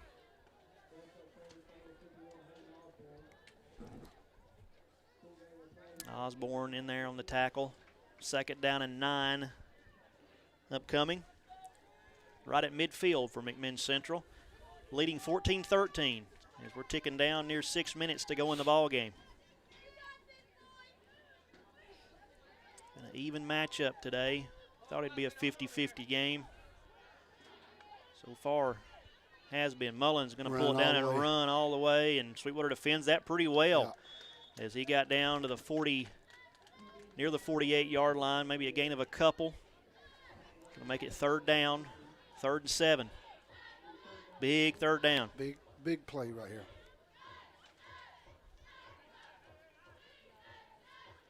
That clock is getting low pretty quick, ain't it? Down to 5.5 minutes to go. 3rd and 7. McMinn Central to Sweetwater 48-yard line. Mullins looking to throw. Mullins to the outside, complete to Moss at the sticks. And there's Isaiah Stiles. Let's see where they spot him. The spot's going to be huge. That was right at it. They have him spotted on the far side, short. Yep. They did spot him short. I'm not going to be a homer here. I think that's That's a spot in favor of Sweetwater. I agree with you. That should have been a first down. I'm glad we don't have instant replay. So that's going to bring up 4th. That's a huge spot. And 1. Yeah, it's spotted a full yard short of the first down. I thought he had it. I did too. But coming in there, Isaiah Stiles made that play, making it questionable by coming in and sticking him right there where he did. 4th and 1. Big play. And I thought he moved. No, He they just were in a legal formation. They didn't have enough on the line. Then we jumped. So McMinn Central, I saw the receiver here near side. Yeah. He moved up to set, and I thought he was moving, but he was just getting set. And then the hard count, Sweetwater jumped into the neutral zone. 5-yard penalty. That penalty yardage will be enough for a first down for McMinn Central. Yeah, I don't think that was part of the play. I saw their coaching staff hollering to move one of the receivers up on the line of scrimmage. They didn't have enough people up on the line of scrimmage. The penalty will give McMinn Central a first down, 1st and 10, down to the 37-yard line. Mullins looking to throw, fires to the outside. Isaiah Stiles going up, nearly had the interception, but playing coverage on Moss, broke it up, incomplete. 2nd down. Good play by Stiles there. He's out there by himself with number 7. That ball's in there. That's probably a pretty scary feeling. 4:32 to go in the game now. 14-13 McMinn Central leads after the incompletion at 2nd and 10 for the Chargers at the Sweetwater 37-yard line. Driving left to right toward the scoreboard from the left hash. Pistol formation. Handoff. Sweetwater defends that well. That's Gus Campbell getting the tackle on the carry there. Samuel Miller, no gain. 3rd and 10. Big, again, I feel like a broken record. A big 3rd down here coming. Clock moves toward 4 minutes to go. From Central, I'm in no hurry here. I'd use every second I could. 3rd and 10 at the Sweetwater 37-yard line. Mullins looking to throw. Mullins to the outside, complete to Moss. Goes down to his knees to catch it around the 31-yard line. That's going to be short and bring up a 4th down. 4th and 4. Another big opportunity for this Sweetwater defense to make a play and give our offense the ball. 3.5 minutes to go. 4th down. And a short 4. The ball just outside the 30-yard line. They need the 27 for a first down. Play clock moves down to 10 seconds, and they're probably going to burn a timeout and talk about it. Let it burn down. Now, if you're Sweetwater, on this timeout, they cannot jump into the neutral zone. I'm 100% positive they're going to address that right now in this timeout. McMinn Central calls a timeout. 3:07 to go. Big 4th down upcoming in 30 seconds. Looking for somewhere good to eat? Go to Fat Hat's Grill on Sweetwater Barnwell Road. Try one of their serious burgers. It's the best in town, and a side of onion rings. They're deep fried and made fresh. Plate lunches are available Tuesday through Thursday. And don't forget about Catfish Friday. Want a sweet treat? Order a shake or a hot fudge cake. That's Fat Hat's Grill in Sweetwater. Open Monday through Saturday, 7 a.m. to 9 p.m. Call-in orders are very appreciated. 423-337-3686. Thank you. Emily, get off the radio. 3:07 to go in the game. McMinn Central using a timeout. Has it 4th down and along 3. The ball just outside the 30, so it's not all the way 4 yards, but got 4th down and along 3. They need the 27 for a first down. They lead Sweetwater 14-13. Big 4th down for both teams. Got the bunch in here. Everybody in here bunched up tight. Maybe looking 3 for some receivers, top out routes. Bunch near side here, just off the line. 1 receiver, Moss, far side, pistol formation. Mullins gets the snap, play fake, rolls wide. Going to fire. It's going to be complete down to the 24-yard line. Bono makes the tackle, but complete down to Landon Giles down to the 24-yard line. First down and a big 4th down conversion. Yeah. Anytime they squeeze everybody in there like that, they're going to try to get use the field and put their athletes out here, and that's what they did and found a soft spot. So it'll be 1st and 10, McMinn Central to the Sweetwater 24-yard line. We're down to 2:45 to go in the ball game. Mullins hands to Miller, nothing doing. Landon Murphy, not Landon Murphy, that was 54. That's Logan Whaley making the tackle and a timeout there by Sweetwater. They have 2 more remaining. That's a loss of 3 back to the 27-yard line. We'll stay right here. Even if Central scores a touchdown, it's still going to remain a one-score game. But how much time would you have remaining in that scenario if you're Sweetwater is the issue there. But certainly you want to keep them out of the end zone. You want to use your timeouts, get a stop, get off the field, and then hopefully you can take it down the field and get in range, maybe to give Prince another shot at it. Chance, yeah. And I'd like our percentages there. You also tell them defense, hey, strip that thing. When you get opportunity, not to the point that you don't make the tackle, but if you get an opportunity and fill that thing in there, pull it out, and then use your timeouts, just exactly like you said. So 2nd down and 13 for McMinn Central at the Sweetwater 27-yard line. Handoff to Miller. Miller is strung out to the left side, and he maybe gets a yard down to the 26-yard line, and Sweetwater burns their 2nd timeout. So both teams with 1 timeout remaining, and it'll be 3rd down and 11 for McMinn Central at the Sweetwater 26-yard line, driving left to right. This next play will be from the left hash. Now Sweetwater, you have them in a 3rd down. That's where you want to have them. 3rd and long. You got to get off the. Yeah. You got to get the football back. Got to make a play. Be interesting to see how Central plays it. Do you just run it and then go for it on 4th and take your chances on defense, or do you play action right here and maybe try to go big play? I may have said 3rd and 11. I meant 3rd and 12 upcoming at the Sweetwater 26-yard line for the McMinn Central Chargers. Sweetwater has 1 more timeout to stop the clock.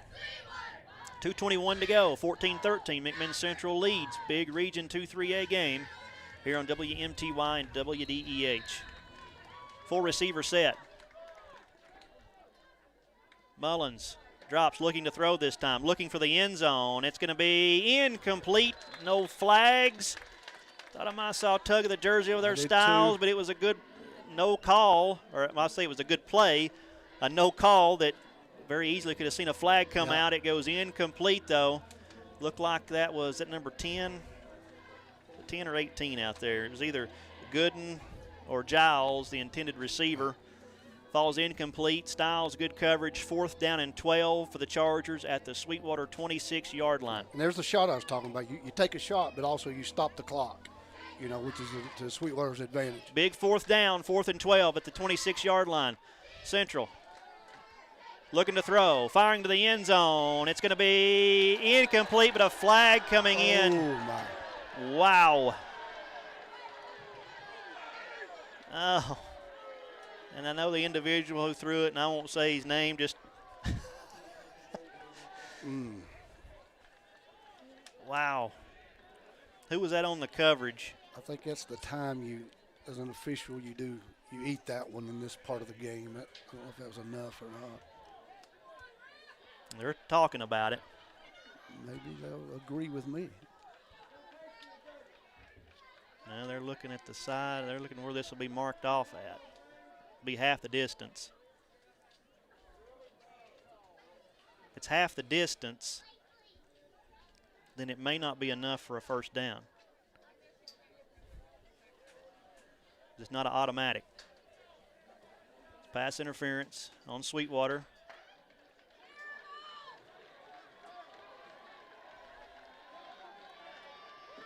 And they move it down inside the 15 to the 13-yard line. And it will be enough for a 1st down.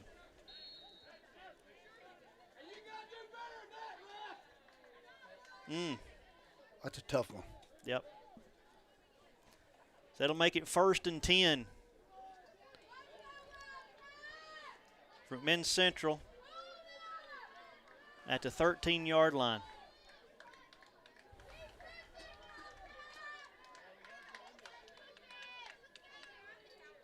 There's a snap. Handoff. Right up the middle. Nobody seemed to be. They let them score. I was going to say, nobody seemed to be playing defense. Yeah. As Miller right up the middle. Yeah. Touchdown for 13 yards. And that's what you have to do. Sweetwater had one timeout. They were not going to be able to. Yeah, you have to do that. Yeah, they're not going to be able to keep them from running the clock out. If Central's guy was thinking, he would have just laid down at about the 1. Yep. So a 13-yard touchdown run.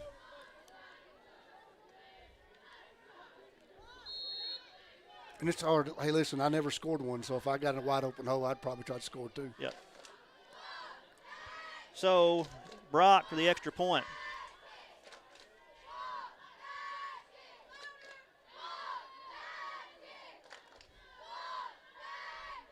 Snap, hold, kick. Looked like no good. No good. So it's 7-point lead now for Central. 2:05 to go. It's Central 20. Sweetwater 13 after the touchdown run. Sweetwater with a chance with 1 timeout and 2:05 to go to drive down and try to tie it up. Back in 30 seconds. People's Bank of East Tennessee is cheering on all our local high school teams this season. Visit any of our local branches and show your support for your school by getting a custom Sweetwater Wildcats, Sequoia Chiefs, or Tellico Plains Bears School Spirit debit card. They offer online and mobile banking, bill pay, mobile check deposits, as well as person-to-person payments. People you know, people you trust. People's Bank. Locally owned and serving the community since 1997. Member FDIC, Equal Housing Lender.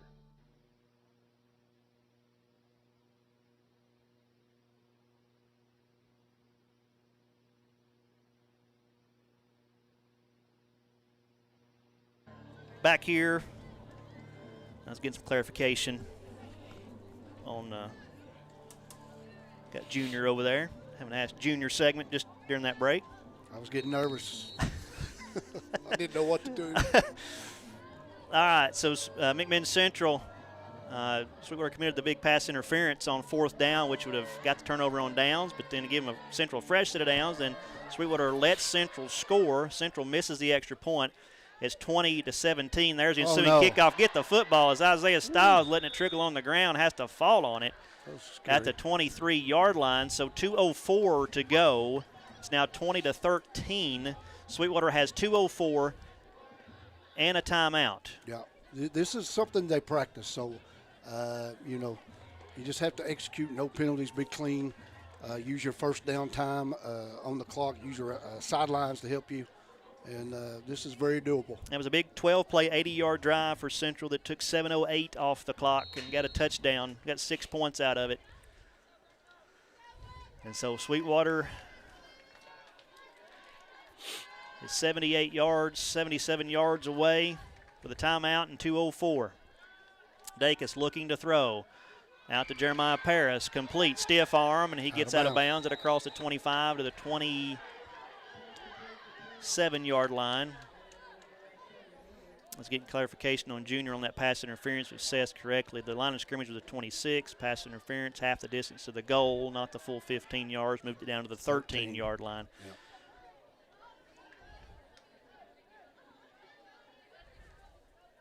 And so Sweetwater gets out of bounds with 1:59 to go. 4-yard gain on that play. 2nd down and 6. 3-receiver set. Dacus under center. Straight drop, looking. Quick throw to the outside. Complete to Stiles. Gets out of bounds to the 36-yard line. So Sweetwater, a good couple plays here. Picking up yardage. They've only took 8 seconds off the clock. And moved up to the 36-yard line. The thing about using the sidelines, you're not up at the line of scrimmage having to rush. You can go to the huddle, settle everybody down, and make a good play call. 1st and 10 for Sweetwater at their own 36-yard line, driving right to left toward the concession stand. Dacus straight drop, looking. Dacus loads up, fires to the outside, looking for Stiles. Let him too much out of bounds. Incomplete. Had him. Yeah, he did. He had his got behind him. Defender beat. Goes incomplete. 2nd and 10. 1:51 to go and one timeout for the Wildcats. 20-13, McMinn Central leads.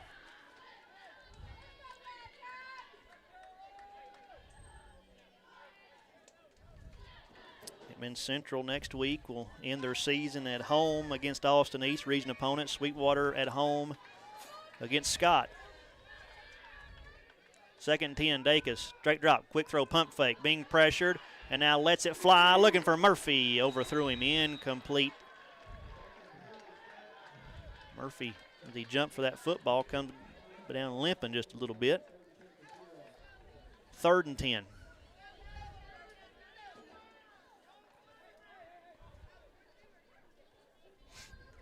.146 to go, 20-13, McMinn Central leads.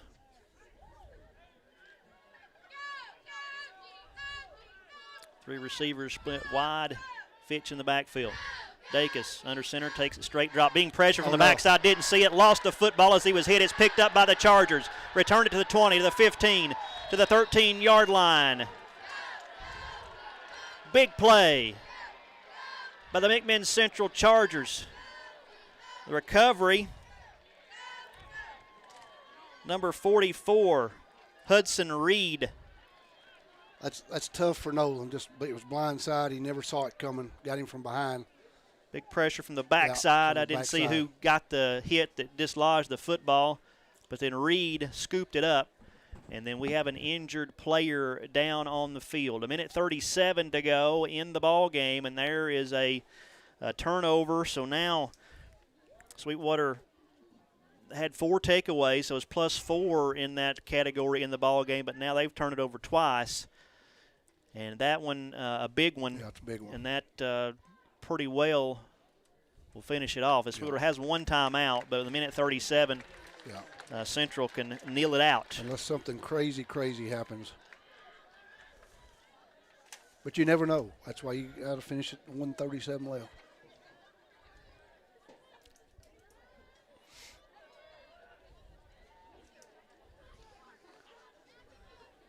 So Sweetwater trailing 20-13. You just felt like early in that game when Sweetwater had the momentum and they could not ever get 2 scores ahead again after they were up 10-0, then Central come back scored 10-7, but Sweetwater got to 13-7, never could get another score ahead. You felt like that was going to come back and get them. I think you said that earlier, and that you were right on it, right spot on it. Got to take advantage of some opportunities. Both teams will look back and say that, but we got to take advantage of some opportunity. And the victory formation for the Chargers, there's a kneel down. Sweetwater will use their last timeout. They will have no more to burn. So it appears Sweetwater is on their way to 5-4 overall record, 2-2 region play. Central looks like they're ready to improve to 2-2 in region play, 6-3 overall. So that makes the math even harder on the playoff situation. Right. Yeah, you have to finish this out and go back and look at your film, and got to get the kids' minds right. I know they're going to be disappointed, and then just get ready and prepare as hard as you can possibly prepare for next week. So Sweetwater, after their final timeout,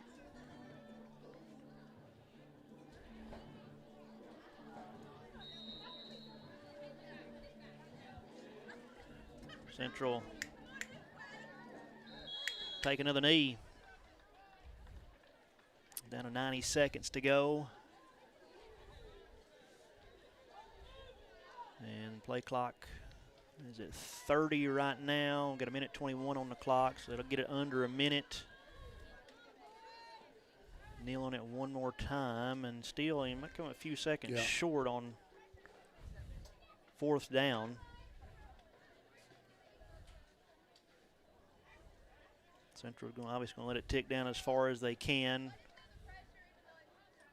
before they snap this football on this 3rd down play.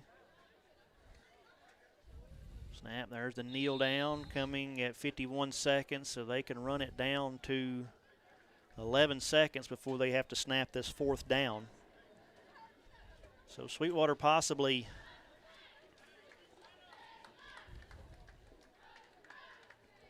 get one play. I think if I was Central there, I would have told my quarterback to just he come on back. He needs to run back here and burn off a few seconds here. Yeah, and you don't have to worry about it. At a 6-second difference between the play clock and the game clock. So he could run around a minute and burn those last few seconds. Yeah. If he kneels straight down, the clock's going to stop. And Sweetwater's going to jump into the neutral zone at 7 seconds. To my knowledge, there's not a 10-second runoff in high school, is there, Coach? I hope not. 5-yard penalty moves it to the 15-yard line. 20-13, McMinn Central leads with 7 seconds to go in the game. But that's going to make refresh the play clock, and then the clock's going to wind, and that's going to be it. Yeah. Don't have to run another play. That's a tough one. McMinn Central comes in, keeps playing under tough circumstances. It looked like Sweetwater had the advantage early, but McMinn Central kept hanging around. And they finally got the lead, and then they got the win. 20-13 the final. With the win, McMinn Central improved to 6-3 overall, now 2-2 in Region 2-3A play. With the loss, Sweetwater falls to 5-4 overall, now 2-2 in Region 2-3A play. And then that will set up next week. Sweetwater needing to win to get in the playoffs, and the loss puts you out. And I have to look and make sure on that, but that's kind of what possibly riding on that. Yeah. And so a tough loss here at home today for Sweetwater, 20-13 against a good McMinn Central team.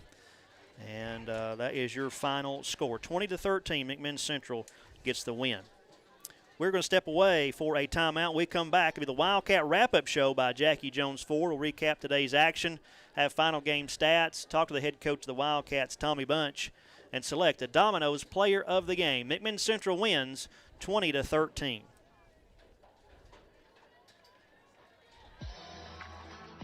Jackie Jones Ford in Sweetwater makes service simple.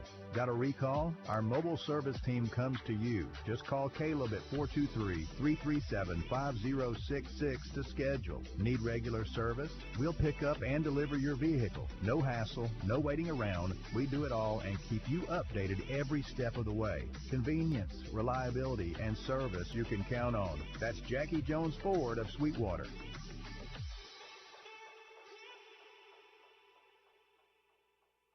Foster Family Eye Care has had a name change. Dr. Callie Mashburn, a Sweetwater native, has taken over the practice, so we've updated our name to Sweetwater Family Eye Care. No matter the name, our commitment to high-quality, patient-centered care is the same as it has been since we opened our doors in 1993. Whether you need new glasses or contact lenses or have an eye issue that needs attention, we are here to meet all your eye care needs. That's Sweetwater Family Eye Care on Highway 68 in Sweetwater. Try us and see.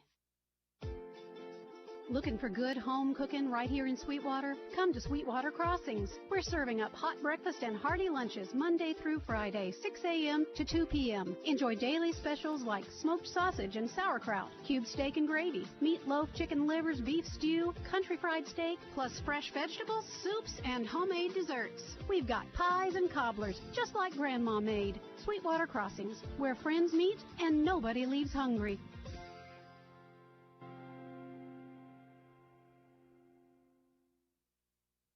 At Sweetwater Insurance Agency, we like to think of our customers as friends and family. Sweetwater Insurance Agency has served this area for over 100 years, providing security for people like you and me. We are located under the red roof at 118 West North Street, or you can give us a call at 423-337-5088. And you can even email us at agent@sweetwaterinsurance.com. Sweetwater Insurance Agency represents many fine insurance companies, including Farmers Mutual of Tennessee. This is Harris Lovingood inviting you to contact us for all your insurance needs. Count on Star Regional Medical Center when every minute matters. Emergencies strike day or night, so we're here when you need us most, providing emergency care close to home, including the higher levels of heart care found in an accredited chest pain center. 24 hours a day, 7 days a week. Star Regional Medical Center. From the routine to the unforeseen, count on us. Check our average ER wait time at starregional.com.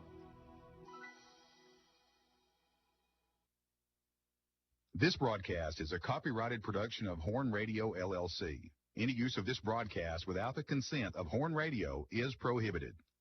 The voice of the Wildcats, WMTY and WDEH, Sweetwater. The Wildcat Wrap-Up Show, brought to you by Jackie Jones Ford. The best dealership experience guaranteed.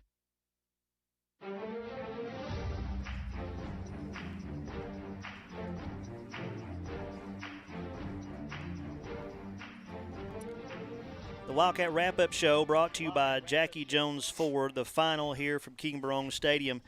McMinn Central gets the win over the Sweetwater Wildcats, 20-13. Now joined by the head coach of the Wildcats, Tommy Bunch. Coach, a tough one. Your team had opportunities. We were talking here to Coach Martin. It seemed like it felt like that game you had control but could never get that two-score lead that you needed, because a team like McMinn Central got to put away, and they finally made some plays and got the lead. Yeah, that's right. You know, you summed it up perfectly right there. We never did do what it took to put them away. You know, we let them hang around really the whole game, you know, and they ended up making good on that there towards the end.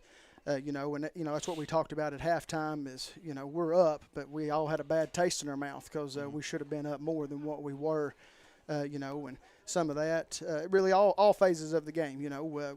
Defensively, we were able to create some turnovers, but then offensively, we weren't able to get touchdowns out of it, you know, and that just hurts. And then early on, our kickoff team, well, and I'll credit their kickoff return team. You know, they've got a lot of weapons on the back end there, and, you know, they did a good job of getting great returns in that phase of the game. And, you know, I think that was the difference, especially early.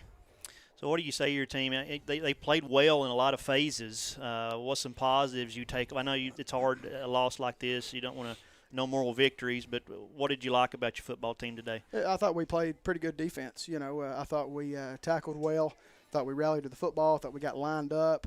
I thought we played their playmakers pretty good. You know, we didn't allow them. You know, we went into this game and said we're not going to allow certain kids to beat us, and I don't feel like they did. You know, I feel like our defensive game plan going in was really solid, and I felt like we executed it well. But, you know, what I told them in the post-game huddle there was really quick because not much needs to be said. It's a quick turnaround. It's Saturday. We've got a game next Thursday, and that game's huge. If we want to make the playoffs, we got to go make sure that we win it. And so we don't have time to feel sorry for ourselves. Coaches have got to get to work now. We don't have a day break, and we got to go to work. It's a Scott team that's playing well, and they're coming in here, and as you said, you just said it, you could still make the playoffs. You got to win next week, and so a lot riding on that game, isn't there? Yeah, there is. You know, it's going to be a big game. Glad it's at home. Wish we had an extra day to prepare now, considering this, but you know, you don't always get what you want, but get what you need, and we'll be all right. You know, we're gonna we'll hurt for a day, but we got to go to work, and we're gonna be fine. We're gonna put together a good plan. Our kids are gonna come to work on Monday, ready to go, and we're gonna have a great week of preparation, and we're gonna go make the playoffs. Coach, thank you for your time. Hey, thank you, guys. We're head football coach Tommy Bunch. His team coming up short today at home against McMinn Central, 20-13, the final. McMinn Central gets the win. The game started out in Sweetwater's favor. They got the score going. You know, you look back and penalties. You know, I look at this play when they're scoring. They kicked a field goal, take the lead, but it should have been a touchdown. So they got the interception, a 70-yard return for a touchdown for Jackson Powell. But a block in the back negated the touchdown, but still set them up the short field and end up kicking a 26-yard field goal with 3:54 to go in the first quarter to lead 3-0. Sweetwater extended their lead with 7:55 to go in the second quarter after a 7-play, 88-yard drive for the Wildcats. Jeremiah Parris, a 7-yard touchdown run. The extra point was good. And Sweetwater led by 2 scores at that point, went up 10-0. But the ensuing kickoffs were big today, as it was Moss again with a big-time return all the way down to the Sweetwater 11-yard line. And quickly, after a yard loss on a play, Mullins, the quarterback, ran it in for 12 yards. The extra point was good, and quickly it was back to a one-score game, 10-7.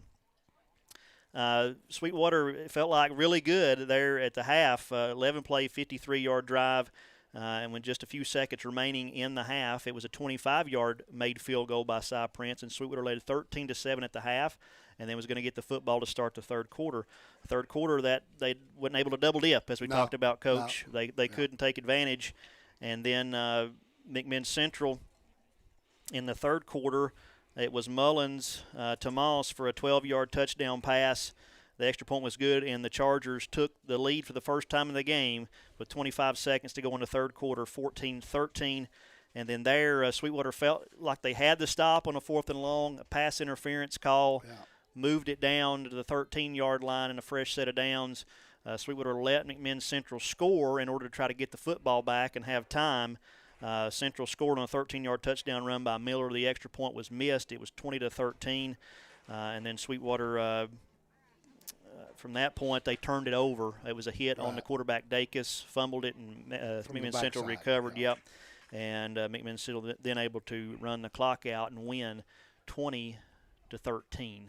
A game, in your coaching experience, a game where you felt like you played good enough to win, and maybe felt like even you should have won, but you didn't make enough plays. That's hard to swallow, isn't it? It is, and I know it's eating that coach bunch right now, and that whole staff and the kids. But I told you at one point, maybe at halftime, I think I told you off the air that the first 4 minutes of the second half for McMinn Central, I felt like, due to this situation, was really, really important. Now, I don't think they scored, but they were able to keep Sweetwater from scoring, and that kept them in the game, as we talked about, longer and longer. And I think eventually it came to fruition, kind of what we said.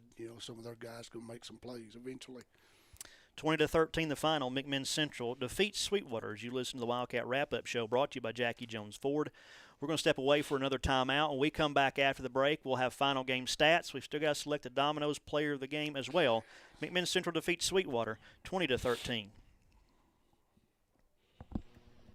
McDonald's is excited to be a part of the Sweetwater community. We would like to give you the opportunity to come join our team at one of our 11 locations, which include Sweetwater, Athens, Madisonville, Etowah, Ocoee, Ottawa, or one of the 5 Cleveland locations. It's as simple as texting APPLY to 38000 or dropping by one of the 11 locations for an application. We offer flexible schedules, tuition assistance, competitive wages, and now offering doctor on-demand telehealth. Come join our team at your local McDonald's.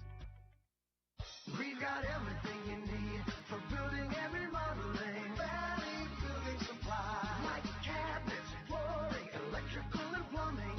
Valley Building Supply. We're here to understand and help you with your plan. Nobody takes care of you better.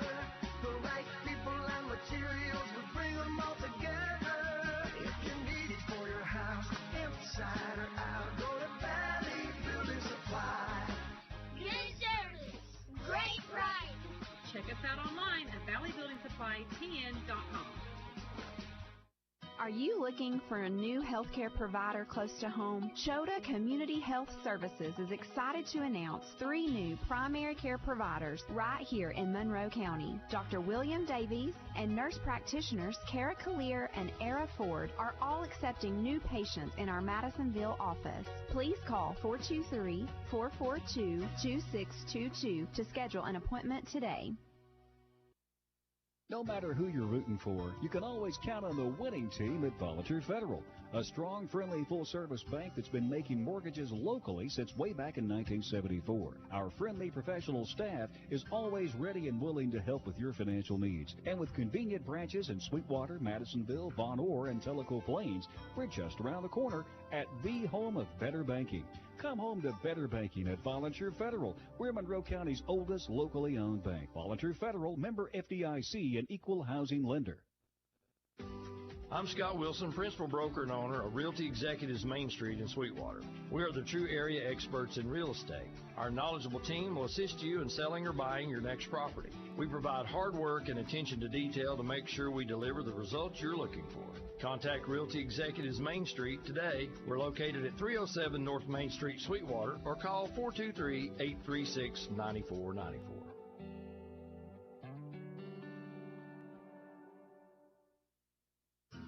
Fall is almost here, and at Ag Central Co-op, we're ready to help you make the most of the season. Whether you're planting food plots, reseeding pasture, or sowing your lawn, we've got the seeds and fertilizers to keep things growing strong. And when it's time to clear brush or cut trails, DR Power Equipment is built to handle the toughest jobs. Check out our unbeatable prices. Stop by Ag Central, where hardware, farm, and field come together this fall. That's Ag Central Co-op, New Highway 68, Sweetwater.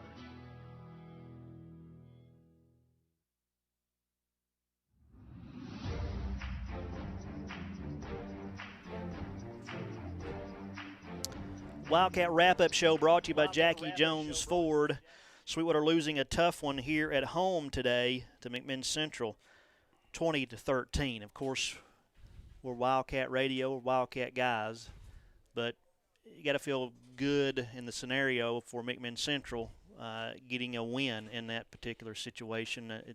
Everything they're going through, again, we wanted Sweetwater to win, but if they didn't, I know that not going to take the pain away, but a little bright spot for the Chargers. That's well put. I kind of thought that same thing earlier. Obviously, you hit it right on the head. We're Wildcat guys, but for that situation, you have to have a little heart for them and wish them well. Let's take a look at our final game stats. Brian Nile doing a good job for us. We appreciate him. Team stats, first for the McMinn Central Chargers, 20 points on the board, 13 first downs in the game, 32 rushes for 70 yards. They were 14 for 27 for 155 yards passing, 59 total plays for 225 yards of offense. And I think, I don't have the halftime numbers, but I think they came on and had more plays in that second half and really aided them I know they working that clock and some cashing them in for points, right, what they weren't doing in the first half. They had 8 penalties, though, for 65 yards and 4 turnovers. That's something they can look at and address. 1 for 8 on third down, 1 for 3 on fourth down. Time of possession, 25 minutes, 15 seconds. Sweetwater, 13 points on the board, 10 first downs, 36 rushes for 175 yards, pretty close to their average, so positive there. 7 for 13 passing, 56 yards, 49 total plays, so 10 less than Central, 49 total plays for 231 yards total offense. So they had 6 more yards of total offense. 7 penalties for 55 yards, and there were some big ones. Yes. Nothing bigger than that pass interference down there. Yeah. 2 turnovers. Those hurt in the second half as well. 2 for 7 on third down. I didn't go for it on fourth down. They were time of possession, 23 minutes, 15 seconds. Sweetwater scored 3 in the first quarter. It was 3-0. They outscored Central 10-7 in the second quarter to lead 13-7 at the half. McMinn Central scored 7 in the third to take a 14-13 lead, then scored 6 in the fourth for a 20-13 final score. McMinn Central stats individual, rushing, Miller, 14 carries, 46 yards and a touchdown. Mullins, 10 carries, 13 yards and a touchdown. Rayburn, 9 carries, 11 yards rushing. Mullins passing, 14 for 27, 155 yards, 2 interceptions and a touchdown. Moss, can't talk about his impact, say enough about his impact on the kicking game, on the return game for Central, but Moss, 6 receptions, 83 yards and a touchdown. McIntyre, 3 receptions, 39 yards. Gooden, 3 receptions, 14 yards. Holden, 2 receptions, 18 yards. And Giles, 1 reception, 7 yards. For Sweetwater, Ty Fitch went over 1,000 yards on the season, needed 36 today. He had 17 carries for 132 yards. Good day for Ty Fitch. Paris, 16 carries, 62 yards. I was trying to remember who scored the touchdown. Dacus, negative 19 yards because he had some sacks in that ball game. Dacus, 7 for 13. Let's see, I know right here on the. Let me look at that. Yeah, Paris, 7-yard touchdown run. I went blank there for a minute, Coach, trying to remember the whole game. Put me on the spot, and of course I choked. Dacus passing 7 for 13, 56 yards. Receiving Styles, 3 receptions, 27 yards. Murphy, 1 reception, 12 yards. Junkins, 1 reception, 4 yards. Carell, 1 reception, 8 yards. Paris, 1 reception, 5 yards. And that's our final game stats. There you go, 20-13. McMinn Central defeats Sweetwater. We're going to step away for our final commercial break, catch up on our commercials, and then we'll come back with our Domino's Player of the Game and look ahead till next week.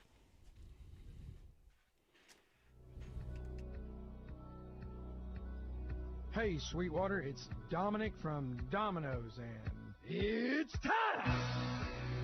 It's football time in Tennessee! We're back once again and proud to be the sponsor of the Player of the Game of the mighty Wildcats. Let us be your tailgate special or after-game meal. And go Wildcats!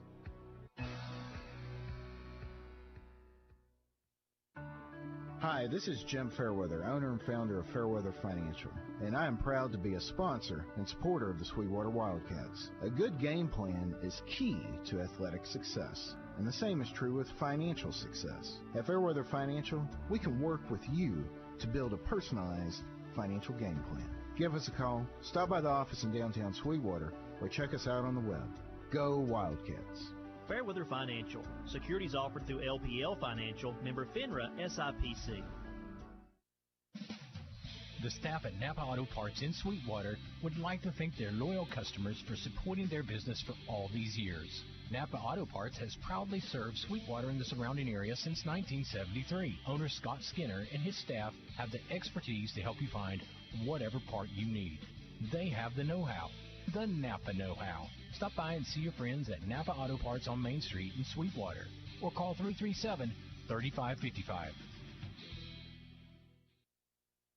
Headed out of town or need a safe spot for your pup during the day? Sarah's Paw Paradise in Sweetwater has you covered. With plenty of outdoor space, secure kennels, and social time with other dogs, your furry friend will feel right at home. Everything is provided. All we need is your pet's vaccine documentation and, of course, your fur baby. Give your dog the fun, care, and comfort they deserve at Sarah's Paw Paradise. They are located at 1014 North Main Street in Sweetwater. Call 423-836-8639. Fall is here. Is your home ready for cooler temperatures? C&E Heating and Air Conditioning has you covered with top quality Amana products. Amana, America's brand for comfort. Enjoy easy financing, year-round support, and unbeatable warranties. With nearly 50 years serving our area and an A+ Better Business Bureau rating, you can trust C&E. Call 423-745-0424 or visit cnehvacathens.com today. C&E Heating and Air Conditioning. Life happens fast, and when it does, you need an insurance team that's got your back. At Paramount Insurance in Sweetwater, we're here to protect what matters most: your home, your car, your business, and your peace of mind. Local, dependable, and always working for you. That's the Paramount promise. So why wait? Call Paramount Insurance today at 423-337-5092 or stop by and see us on North Street right here in Sweetwater. Paramount Insurance Services. Coverage you can count on, service you can trust. Tennessee Metal Products in Sweetwater is your source for top-quality metal roofing, locally owned and operated with competitive prices and personal service. Choose from 16 colors of metal roofing panels, traditional or standing seam, smooth or textured, all Energy Star certified. They also carry metal board and batten siding and vented soffit. Located on Murray's Chapel Road in Sweetwater, call 423-351-1141 or visit tnmetalproducts.com. Tennessee Metal Products, built to last, close to home.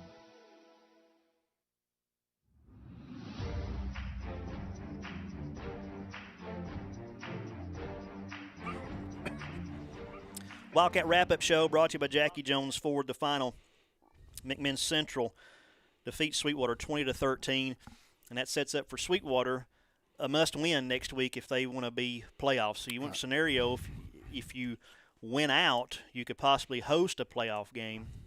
Now you have to win that game to get in the playoffs. Probably not going to host at this point, but to get in the playoffs. If you lose, you're probably done next week. Right, and I think our team and staff is okay with that. And don't get me wrong, I'm not saying okay losing today, but okay we lost, so at least we still have an opportunity to advance to the playoffs. And just like Scott County, it's for all the marbles. So next week you've gone from, like you said, with an opportunity to host, but you still got you got to win to get in next week. And with this flip side of that, with this win for Central, they've put themselves in a position to probably host if they take care of business against Austin East. That's what made this one so important. Yeah. Is you wanted it because it wouldn't guarantee it, but it gave you a nice opportunity to maybe host for either team.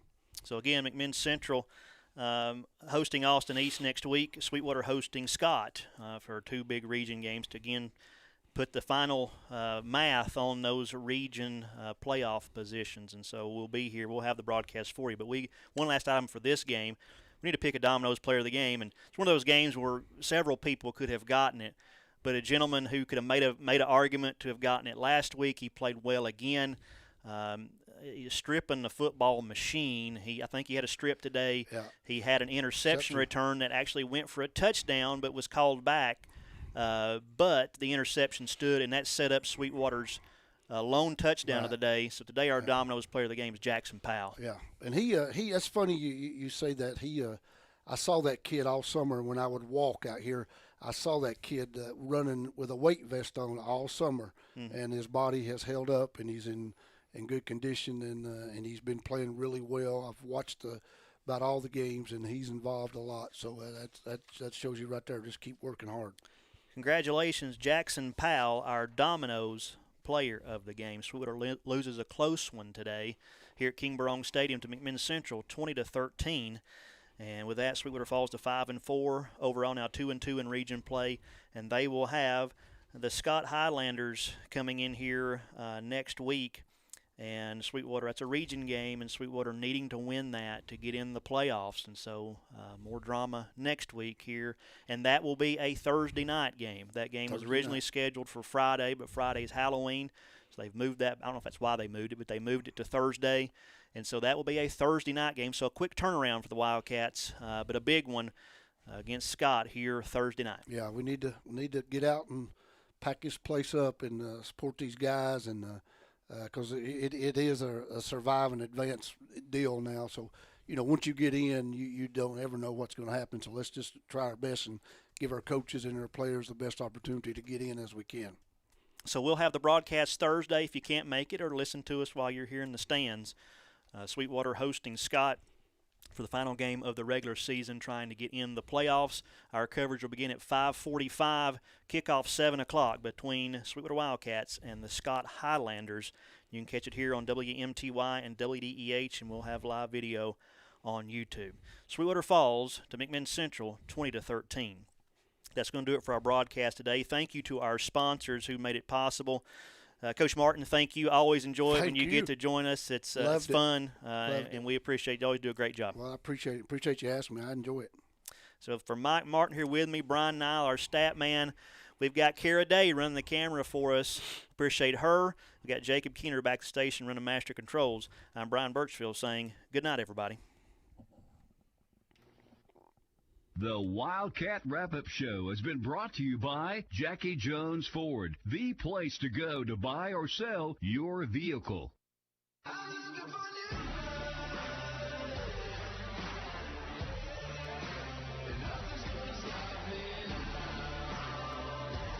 You've been listening to Sweetwater Wildcats Football, a presentation of Horn Radio Sports on Oldies 98.3 FM WMTY. Tonight's game has been brought to you in part by Ag Central Co-op, C&E Heating and Air Conditioning, City of Sweetwater, Chota Community Health Services, Domino's, Fairweather Financial, Fat Hats Grill, Sweetwater Family Eye Care, Jackie Jones Ford, McDonald's, Napa Auto Parts, Paramount Insurance Services, People's Bank of East Tennessee, Realty Executives Main Street, Sarah's Paw Paradise, Sweetwater Hospital Association, Sweetwater Crossings, Sweetwater Insurance Agency, Star Regional Medical Center, Tennessee Metal Products, Valley Building Supply, Valley Insurance, and Volunteer Federal Bank.